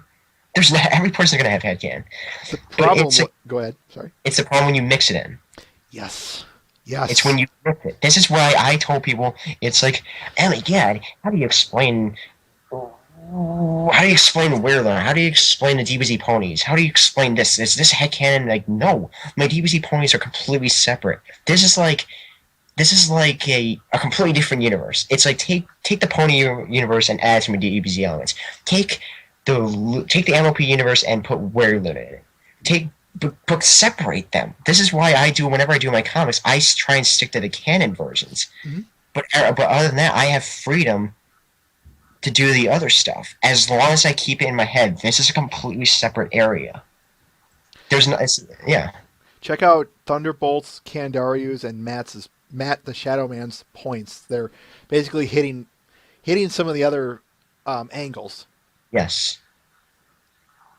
To me, headcanon for fun, nothing else, nothing more. Exactly. Yep.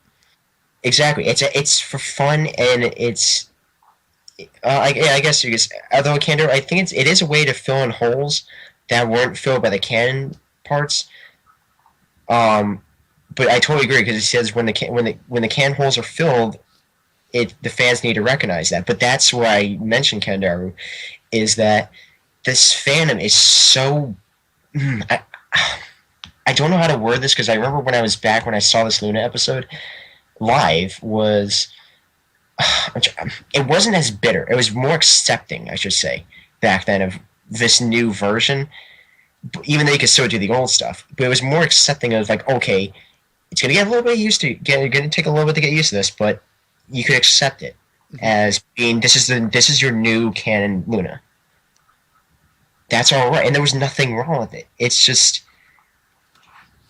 when you had that friction now where it seems like any Luna episode, especially this one, that contradicts the fandom, like Luna Eclipsed for some reason, there's going to be a lot of butting heads. It's going to be a lot of that. And not going to lie, I remember, I don't know how many people in the chat here were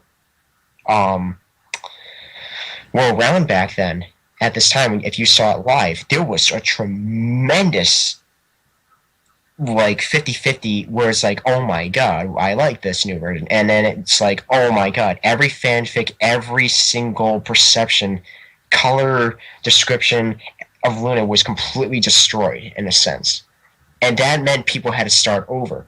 And that's where I think they were very upset about that, is like they did all these pictures, they got used to this one style, and it's like completely throw a wrench and it's like mess up the engine in a sense.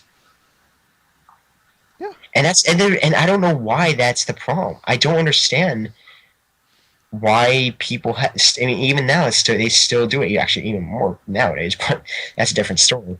But I think people back then, when this episode came out, it was very accepting of. It was more acceptable, quicker of accepting this new canon version of her.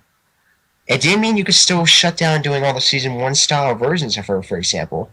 It just meant that this season 2 one is the canon one, but you can still do the old thing as long as you remember this is Luna with all of her powers back. And Faust said that. And I still love how people seem to refer to season 1 Luna as, I don't know what the word is, it's more like an old thing, but Faust even said the season 2 Luna was going to change. And she had a very good explanation for it. Mm-hmm. And people seem to don't understand it. Even nowadays, the new people in the fandom don't understand that back then, Faust, remember, she was working with a show, so everything she said was word. Was law. word. was law. I mean, I totally, because even she said the reason why season 1 Luna and season 2 version is different is because she gained her abilities back. Which makes sense. Makes sense. But the fandom at the time did not accept that. And that's where you go from canon to headcanon, where everybody was like expecting a season 1 style, and then it's like, oh my god, we have season 2 style now. Holy crap. She's much better than she was, and she has full hair and darker body. What the hell is wrong here? But I can't really say it's headcanon so much because it was introduced back then, so it was more like I think the fandom got used to it.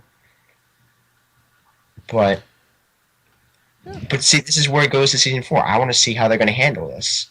For example, I'm sure they will. They will.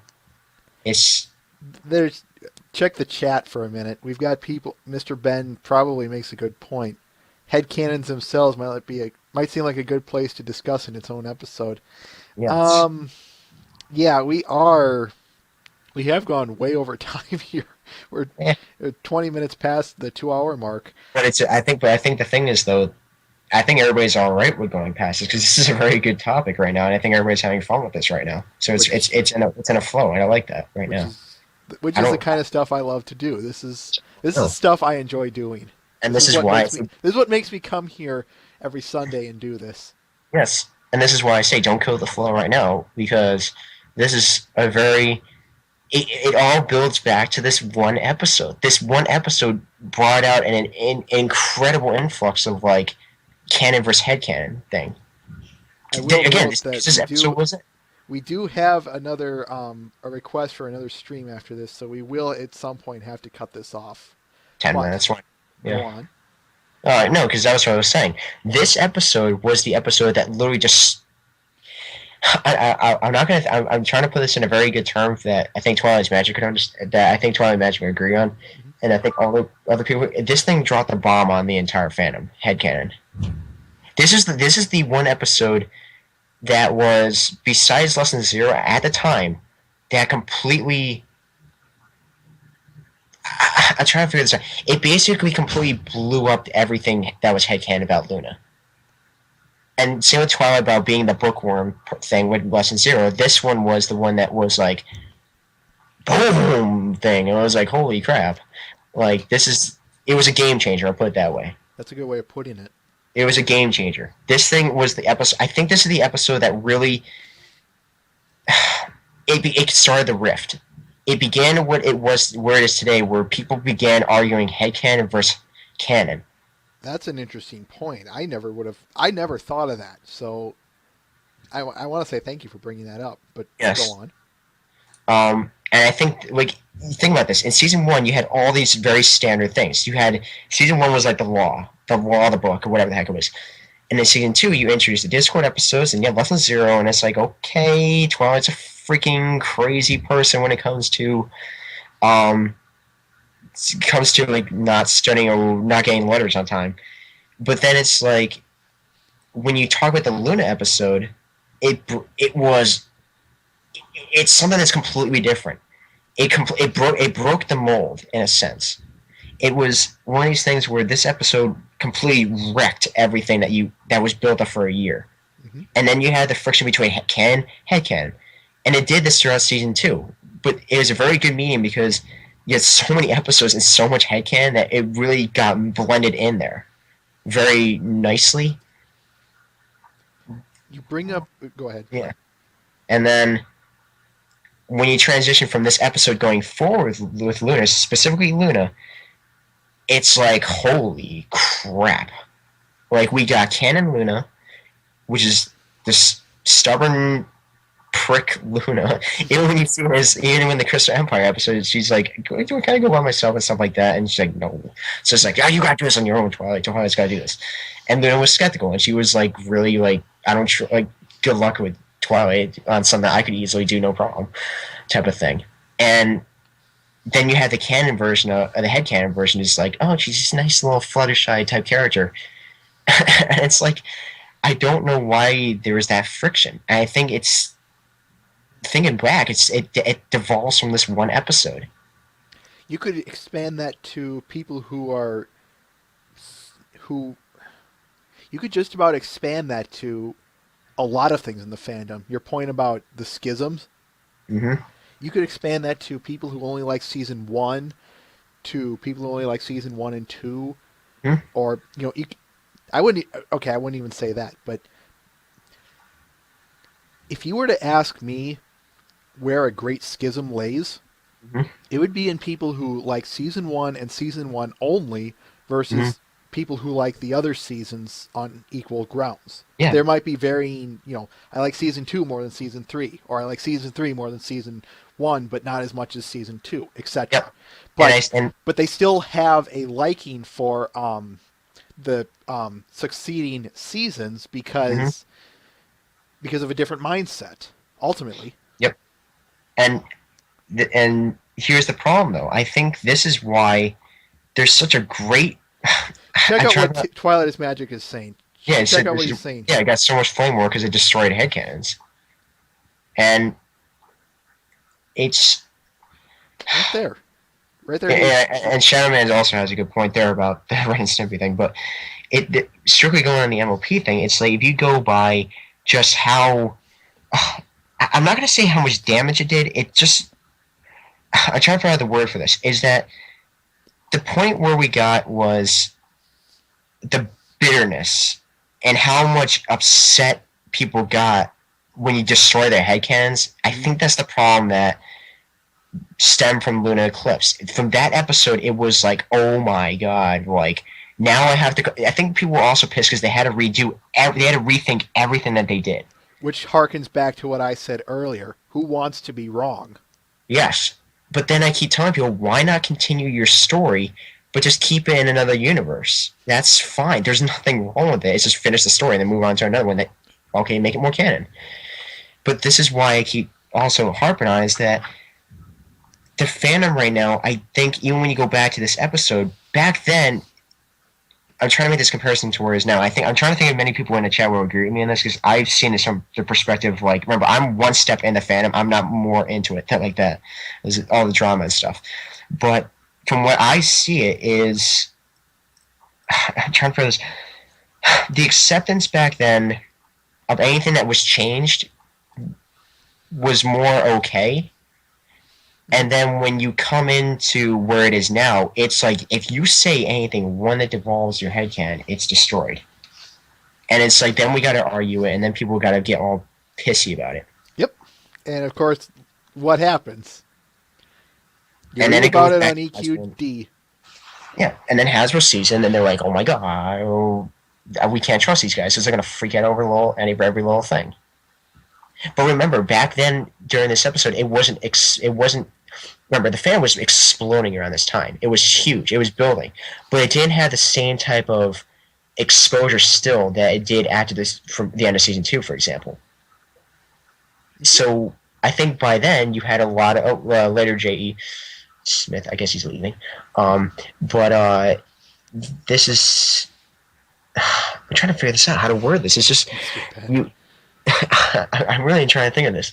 Is that you have these many different headcanons. And it basically, here's the thing. The fandom at this point, compared to what it was back then, you could argue, respectively, because people would bring up very good debates and points about, oh, hey, this is why this one version actually makes sense over another. It was a very respectable discussion. But nowadays, if you go with just Luna's perspective, for example, still strictly going Luna, or you can go in general, it seems like the Alcon Twilight thing, go back to that thing. Same with the Luna thing. You can put in the same thing, where it's like, if you disagree with it, people won't even listen to your reasoning. They'll be like, I hate it for this X reason. Oh my god, this is bad.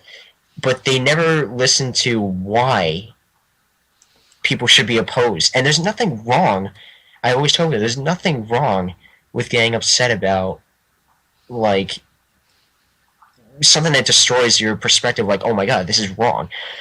But I think when people disagree something that has happened in the show, that the show wants to, that completely wrecks the fandom's perspective, what it wants to do, I think when people say, oh my god, they did this in the show and I still don't like it, I think people have to understand it's like, it's okay to not like something in this fandom, as long as you are very respectable and listen to the other person's side of this. Which But I think go on. we're losing that too. I was going to say we're losing that. We're losing that respectability where people where it's okay to disagree with something. It's not like if you can disagree with Luna's headcanon and saying, "Oh my god, like that's wrong. Like I hate you. You're not a fan of the show because you don't like whatever is canon." It's all right to not to like headcanon. It's just make a very good argument. Back up your points. Why is this? Back it up with evidence or good deductive logic. Yes. Why didn't you like Alicorn Twilight? Why is it okay? I mean, why do you like Alicorn Twilight? Exactly. Why do you like it? But the people like it's like, oh my god, I gotta freaking like punch your face in it. Like you disagree with it because it's like at this point, it's like if you disagree with anything with the show, then you're seen as a hater. Or even disagreeing with some. It's a two-way system, but go on. Yes. And so if you disagree with anything like Alicorn Twilight or how Luna's perspective is, then you're seen as a hater for the show.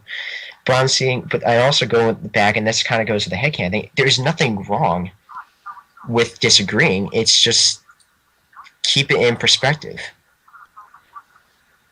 And this is why I think we're starting to lose that, too.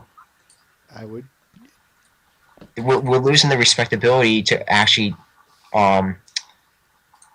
we're starting to lose the respectability factor here where it's like you can have a healthy argument and still disagree with something that they've done in the show. And there's nothing wrong with disagreeing with something. But that goes back to where Luna Eclipsed was. People were so pissed off about that. But people just said, oh my god, I hate this. Mm-hmm. And the people who just were canonizing everything and loved the canon, they're like, oh, you're a hater because... you hate this. Even with their reading, even if they're listening to their reasoning, they're like, that makes no sense. Even though it was a very factual point. I forgot what and there's nothing Thunderbolt wrong. said. He was concerning your point of, de-evolution and loss of respectability. It's bound to happen with any fan base. It's an inevitability. It is. I wouldn't say it's an inevitability in so much as just highly probable. Because there is a difference. Mm-hmm. And it's just overall, this is where I can look back and when this episode came out in Lunar Eclipse is that you had the disagreements, but it was very respectable. Like people could understand, like, okay, you're totally wrong for disagreeing why this new canon Luna is stupid, but you can see your point. Yep, you have a point. You have a point, even though I totally don't agree with it. It's more like I can see where you're going from, and we can have a very civil debate over it. Mm-hmm. But it seems like even now, with the Alicorn Twilight thing, the people who have the disagreements, like with Luna stuff, they have very valid points to disagree with it. But people who are so gun-ho about like supporting the show about everything that they do, disregarding anything that's completely flawed with it, that's why I have the problem with it. And it's okay to not like... It's just like in life. There's nothing wrong with like liking a certain type of food. You don't have to like every single thing that's on your food plate. But it's like at least try it before you buy it. At least respect that the opinion is out there. Like, and you have reasons, for example. Mm-hmm. Like the type of food may make you sick. Okay, that's fine. That's a respectable reason. Or you really, really, really, really, really don't like it. Exactly. But I don't know where we got from where this episode from Luna Eclipse happened, which was everything before Luna Eclipse. It was like, okay, this is cool. We're all right. Yeah, this is nice. All right. And then it's like this episode completely like began a rift. I would go so far as to say that it's just probably a simple lack of maturity. I don't know. It could be. I have no idea. It's just, again, it's one of those things where it's a very intriguing thing because I think Luna Eclipse changed the game. It unfortunately changed the game. Mm-hmm. It changed headcanons. It changed the way the fandom saw the show. It changed everything about it. And it all stemmed from one character, the Luna person from Luna, who we never saw except for one 5-minute clip. Barely 5 minutes. And we made judgment calls on that, and then boom. Holy crap. Isn't there a phrase don't count your chickens before they hatch? I guess so. But again, I think even from where we are from when Lunar Eclipse happened to now, no one wants to have respectable arguments anymore. It's just if you hate something, you're bad for hating it. Yep. I mean, Which, like I said, I think falls more ultimately back on a lack of maturity. maybe it does. And the same thing happened with Babseed. Again, it goes from Luna to Babseed, and you go to all these different things, and it's censored this one episode. And I think for the Babseed, then you could use the same thing as Luna. People didn't like her. People who said, "Oh my God," like the voice is terrible. Okay, the voice Babseed is terrible. Oh my God. Then you have people who, like myself, who were very okay with it. But I listened, which never anybody did. It felt like at the time, cared to listen to why people didn't like it. And I heard those opinions of why people didn't like it. I was in my stream and people didn't like it. And I want to know why their reasoning was. Mm-hmm. I disagree with them a little bit, but they could see my points too. If people in that part of the region have no problem with it, like myself, who's not really from New York City, but I know people from New York City, mm-hmm. they were okay with it. But it's just the problem is that the problem is I don't think you can have civil arguments anymore, because I think the fandom is just so big now compared to what it was when I was back watching this episode, is that you have so many opinions flying around, is that now since it's so big, you either have A side, which is this side, or the B side, which is like, oh my God, this canon version of Luna's stupid. Matt the Shadow Man asks a good question. Would you say this episode was a start of the fracturing of the fandom that just got bigger and bigger since then? I think it began. I'm trying to think here. It did, but it wasn't very well. It wasn't as exposed. Okay. I think because you have to understand, back then season 2 was like, oh my God, there was that, because this episode got buried very quickly. Yeah, definitely. The next week, because the next week episode was like you had 26 episodes to bury all this stuff, but it was there underground. It was there. But it really came out during the season 2 off season, when the wait began and people were just like, oh my God, I can't stand waiting for the next season. And then that's when it began showing its ugly head, which is spawned from this episode, which is from your headcanon versus another person's headcanon versus the show, and it just became very bitter. Yep. Because because again, you have to understand, between season 1 and season 2, which I was in, the fandom was small. And everything was kind of straightforward with the show. But since season 2, even with the Luna stuff, people still argue with her during the season 2 stuff about, like, is this canon version right? Is this stupid version wrong? Even when the season 3 came out and you saw the Crystal Empire, you saw very little bit of her. Yep. And people were like, who is she still? You still, and even she came off as this pompous jerk, and it was like, people were like, oh my God, no, Luna's supposed to be kind, gentle. And no, she's seen in the episodes as being this power. She still wants the power. She still wants to make amends and stuff like that, but she still has standards. Mm-hmm. She's like Celestia, but she's more strict. That's a good way of looking at it. And there's nothing wrong with it. It's just it deviates from so much the fandom's headcanon from picture. And again, from my perspective, from artists like myself, we've spread this one perspective of Luna as from many pictures as being this like cool, charismatic, like nice character. And yet it's not true. There's nothing. It's like the fandom has this hard time accepting it, and I've always said you can still accept it, just separate it from the show. The show has been on for 3 freaking years, and they've developed this now. They've developed Luna as being this who she is, and yeah, okay, you saw in Sleep as a Ponyville that she has this nice side of her, but that's is that nice? We'll get there when we get there. Yeah, no, but is that nice side of her like you saw in? Like, she has a nice side because she wants to figure out characters' problems, and she's not going to talk down to a freaking filly. But then it's like, with Nightmare Night, it's like a whole different perspective. It's like, it's a night about her. And Knight about that she's completely misunderstood, and yet she can be a complete prick about the damn thing because she doesn't understand that this is a new era. And it goes against what the headcanon was. So there you go. Two sides of the same coin. It's all a matter of perspectives. It's a matter of perspective. But the thing is, people have to understand is that this is what the show was developing. This is what the show says is the law, okay? And people who argue with it is like that it's... They better have a damn good reason for it. They better have a damn good reason for it, but they still want to have to understand it. That headcanon of theirs is... It's not canon. Mm-hmm. It's a completely separate realm. There's nothing wrong to continue with your headcanon. It's just you have to understand it's not part of the show. Which makes it fall more under fanon than canon. Yeah, and people have a very hard time when that happens, when they have to believe fanon over canon. It's why I stick to canon for my comics as much as possible, or at least keep the characters in relationship to how they act.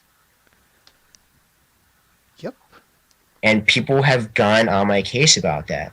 They're like, "Oh, why are you not?" They're like, it goes back to when I do Philly Luna stuff or Where Luna stuff. They always refer to Luna as Wona, and the only reason why they refer to her as Wona is because of the fandom. The fandom building up that name and using it as a substitute for a Philly Luna. Mm-hmm. There's nothing wrong with saying it. It's just I absolutely hate the name when it's referred to my own work. And I tell people, you have completely different things. Wona is based off a fan and character. Yes. When you canonize Luna as saying she's Wona, then I get really annoyed at that because she's not Wona. Wona is something primarily made for one artist. One artist made that. It's not canon. Wona is not Luna's name. It's a different version of Luna. That's all it is. It's like my version of Where Luna. Yeah. That it's a fanon version. But why do we have to canonize it as being the show now? Yes. And that's when I have very big issues because this is why I do comics. People are like, oh, why don't you do a Wona comic? And I'm like, I just freaking did a Luna comic. Damn it, that's not comic. I'm not putting... Or so you're like, how about you make a Where Luna as a Philly or something? Or a Where Wona? Oh, gee, these other stupid things. And it's like, this is why I keep saying it. But it goes back to where the headcanon versus the canon in this fandom, people have a very hard time... Divorcing it and separating canon versus headcanon. Or... You're right there. And there's nothing wrong with... I keep talking about, there's nothing wrong with headcanons. There's nothing wrong with it. It's just... For God's sake, you have to put it in a completely different universe. And you have to learn to divorce canon from fanon. Yes. And here's the thing. Even when I do my show, even when I do my comics, like, there's several things I've done in my comics, like in the past, that it was like, wow, okay, that was completely wrong. Okay? Like, I'll admit, like, hey, you know what? My old stuff is kind of wrong. Because they introduced something maybe in Season 3 that was completely contradictory what I thought was maybe an Applejack and Apple Bloom thing. Mm-hmm. And I accept it. And as long as you can accept your old work is wrong, but it was awesome back when you did it. I would say, given the time frame. Given a time frame, it was all right. But looking back, it's like, okay, I know it's wrong now, but I still am like, it was a good picture when I did it. It was all right. I mean, I understood when I did it back then. It was that perspective. But yeah. We don't do that anymore. And again, people have to understand, I've been with this fandom since the beginning of the off-season for Season 1. I have seen so much differences in this fandom from where I came in to where we are now. And the separation of headcanon and canon is... the big problem. Is the big problem. And we've seen it. And if this keeps up, good Lord. Season 4 could be amazing, but man, oh man, I don't know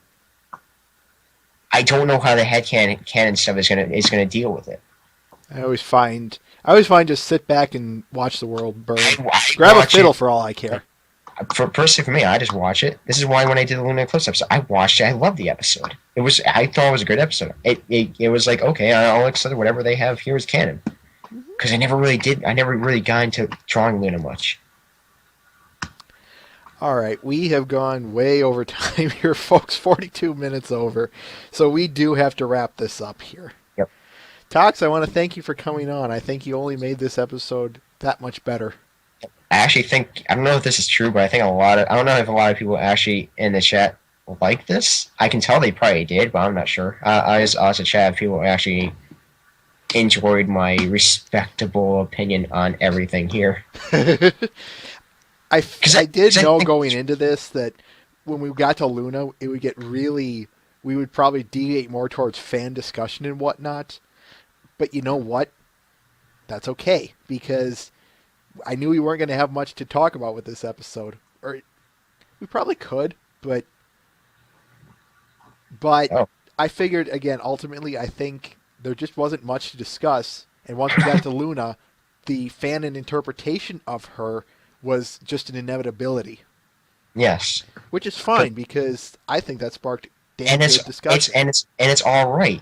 But it always brings me back to that stupid headcanon versus canon thing. In this episode, I think, and I never really even thought about this. This is stuff that I've been like, I didn't even dwell on it. This is why I tell a lot of people, when you go into Luna episodes or any one of these episodes in general, I look at it from, I'm just going to watch it to enjoy it. I don't think about my headcanon stuff. I just want to go right where it's going. Mm-hmm. There's nothing wrong with it. It's just, after every episode now, I feel like that we have to contradict everything that's being done in the episode.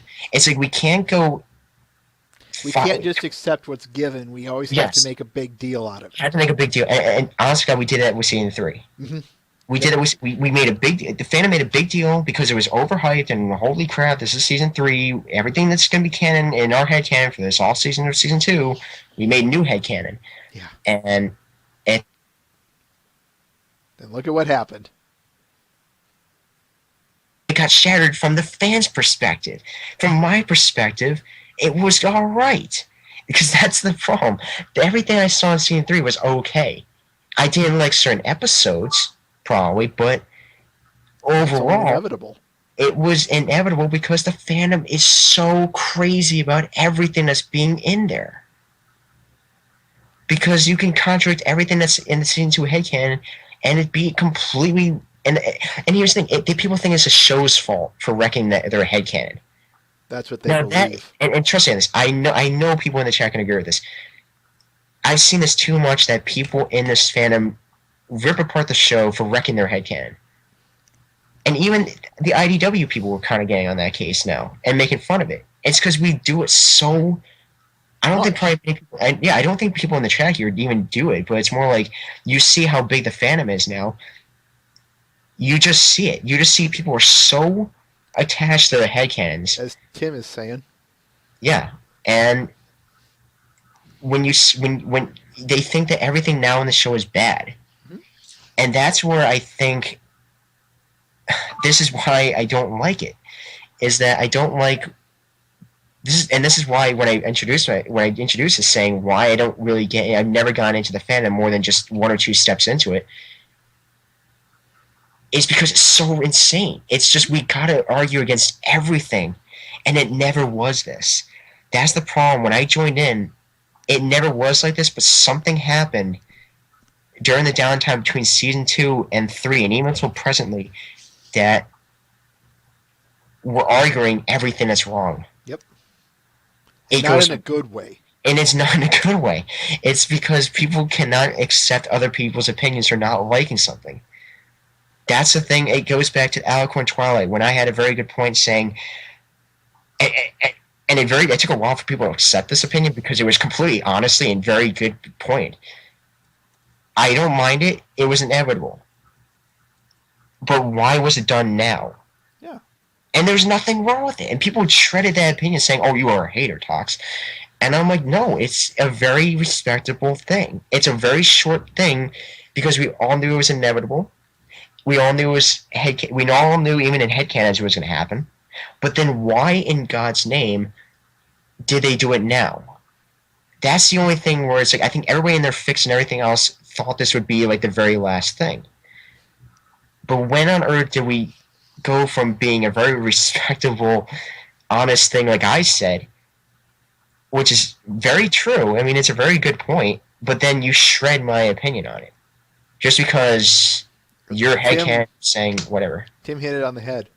Look Yes. at his notes. It's to follow the emotional side of people, the original rather than the conscience. Yes, but I think remember the fandom has changed now from what I've seen it. It's changed even from the Luna Eclipse episode, like we've been discussing the whole time. Mm-hmm. I've been around it. I've seen how much has changed since that episode, and that episode was I think the beginning of the fracturing.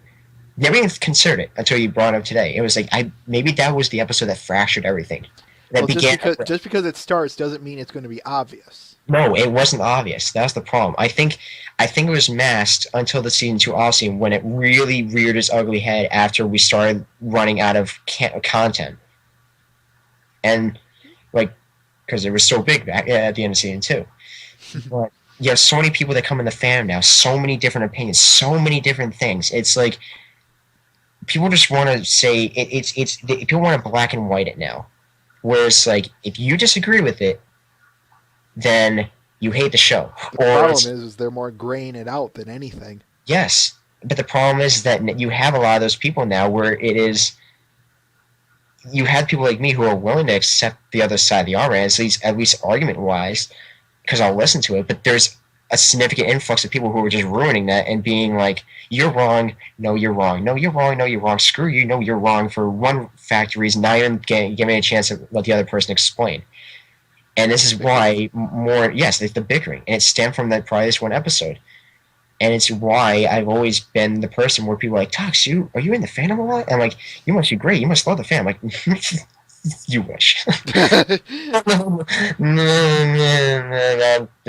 don't know about that so much. Because this is why I don't get into the fandom too much anymore. I love doing this. Join them. I don't want to be into that. I don't want to hear this drama crap that's ruining, honest to God, the show.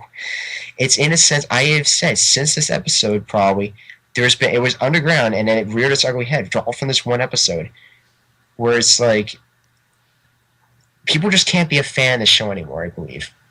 I think Tim put it best, actually. Being much of a fan is good. Being too deeply attached to particular variables isn't. Yeah, and Mr. Ben is right. We do really need to wrap up here. So, we'll do this for another 5 more minutes. We got 5 minutes to kill. No, I need to do it now. I really do. Snap. All right. So, anyway, guys, I want to thank Toxic Mario for surprise guest hosting us here. Yes, and I think hosting.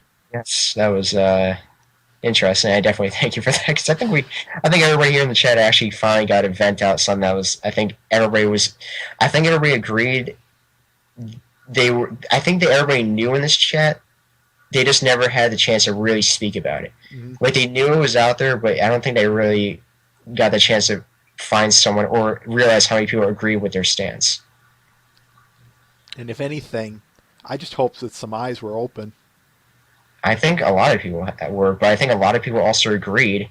It's just they never really had the chance to speak about it, even though it was blatantly obvious. It's just that I think people just kept it to themselves without having a place to talk of it. Without having a place to talk about it because of fear of maybe backlash, and people were like, "No, you're a hater" or something like that. I'm like, no, you're not. I'm not a hater. I'm just saying there's just this weird separation. All right, next week, I'm hoping to get an interview with someone I've been trying to contact for quite some time now, but this person hasn't gotten back to me. I'm hoping they will this week. If not, we will be moving on to the next episode, episode 5. For those of you wondering, yes, we probably will have another episode concerning the fandom when we get to Derpy, because I feel this is going to only rear its head again when we get there. And I have a great thing to mention about that. It's very, very respectable, but it's a very good argument from both sides. Okay. Save it for when we get there. Yeah. In the meantime, I want to thank everyone for coming. I know we went 51 minutes over time, So for But all of us worth it. here, my good co-workers, Twilight is Magic and Mr. Ben, we also want to thank Toxic Mario for coming on. Yep, no problem. And with that, folks, farewell.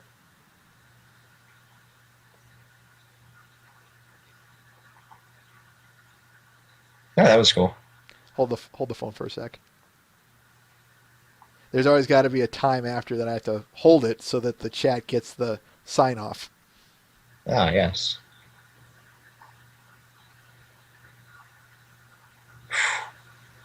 That was exciting.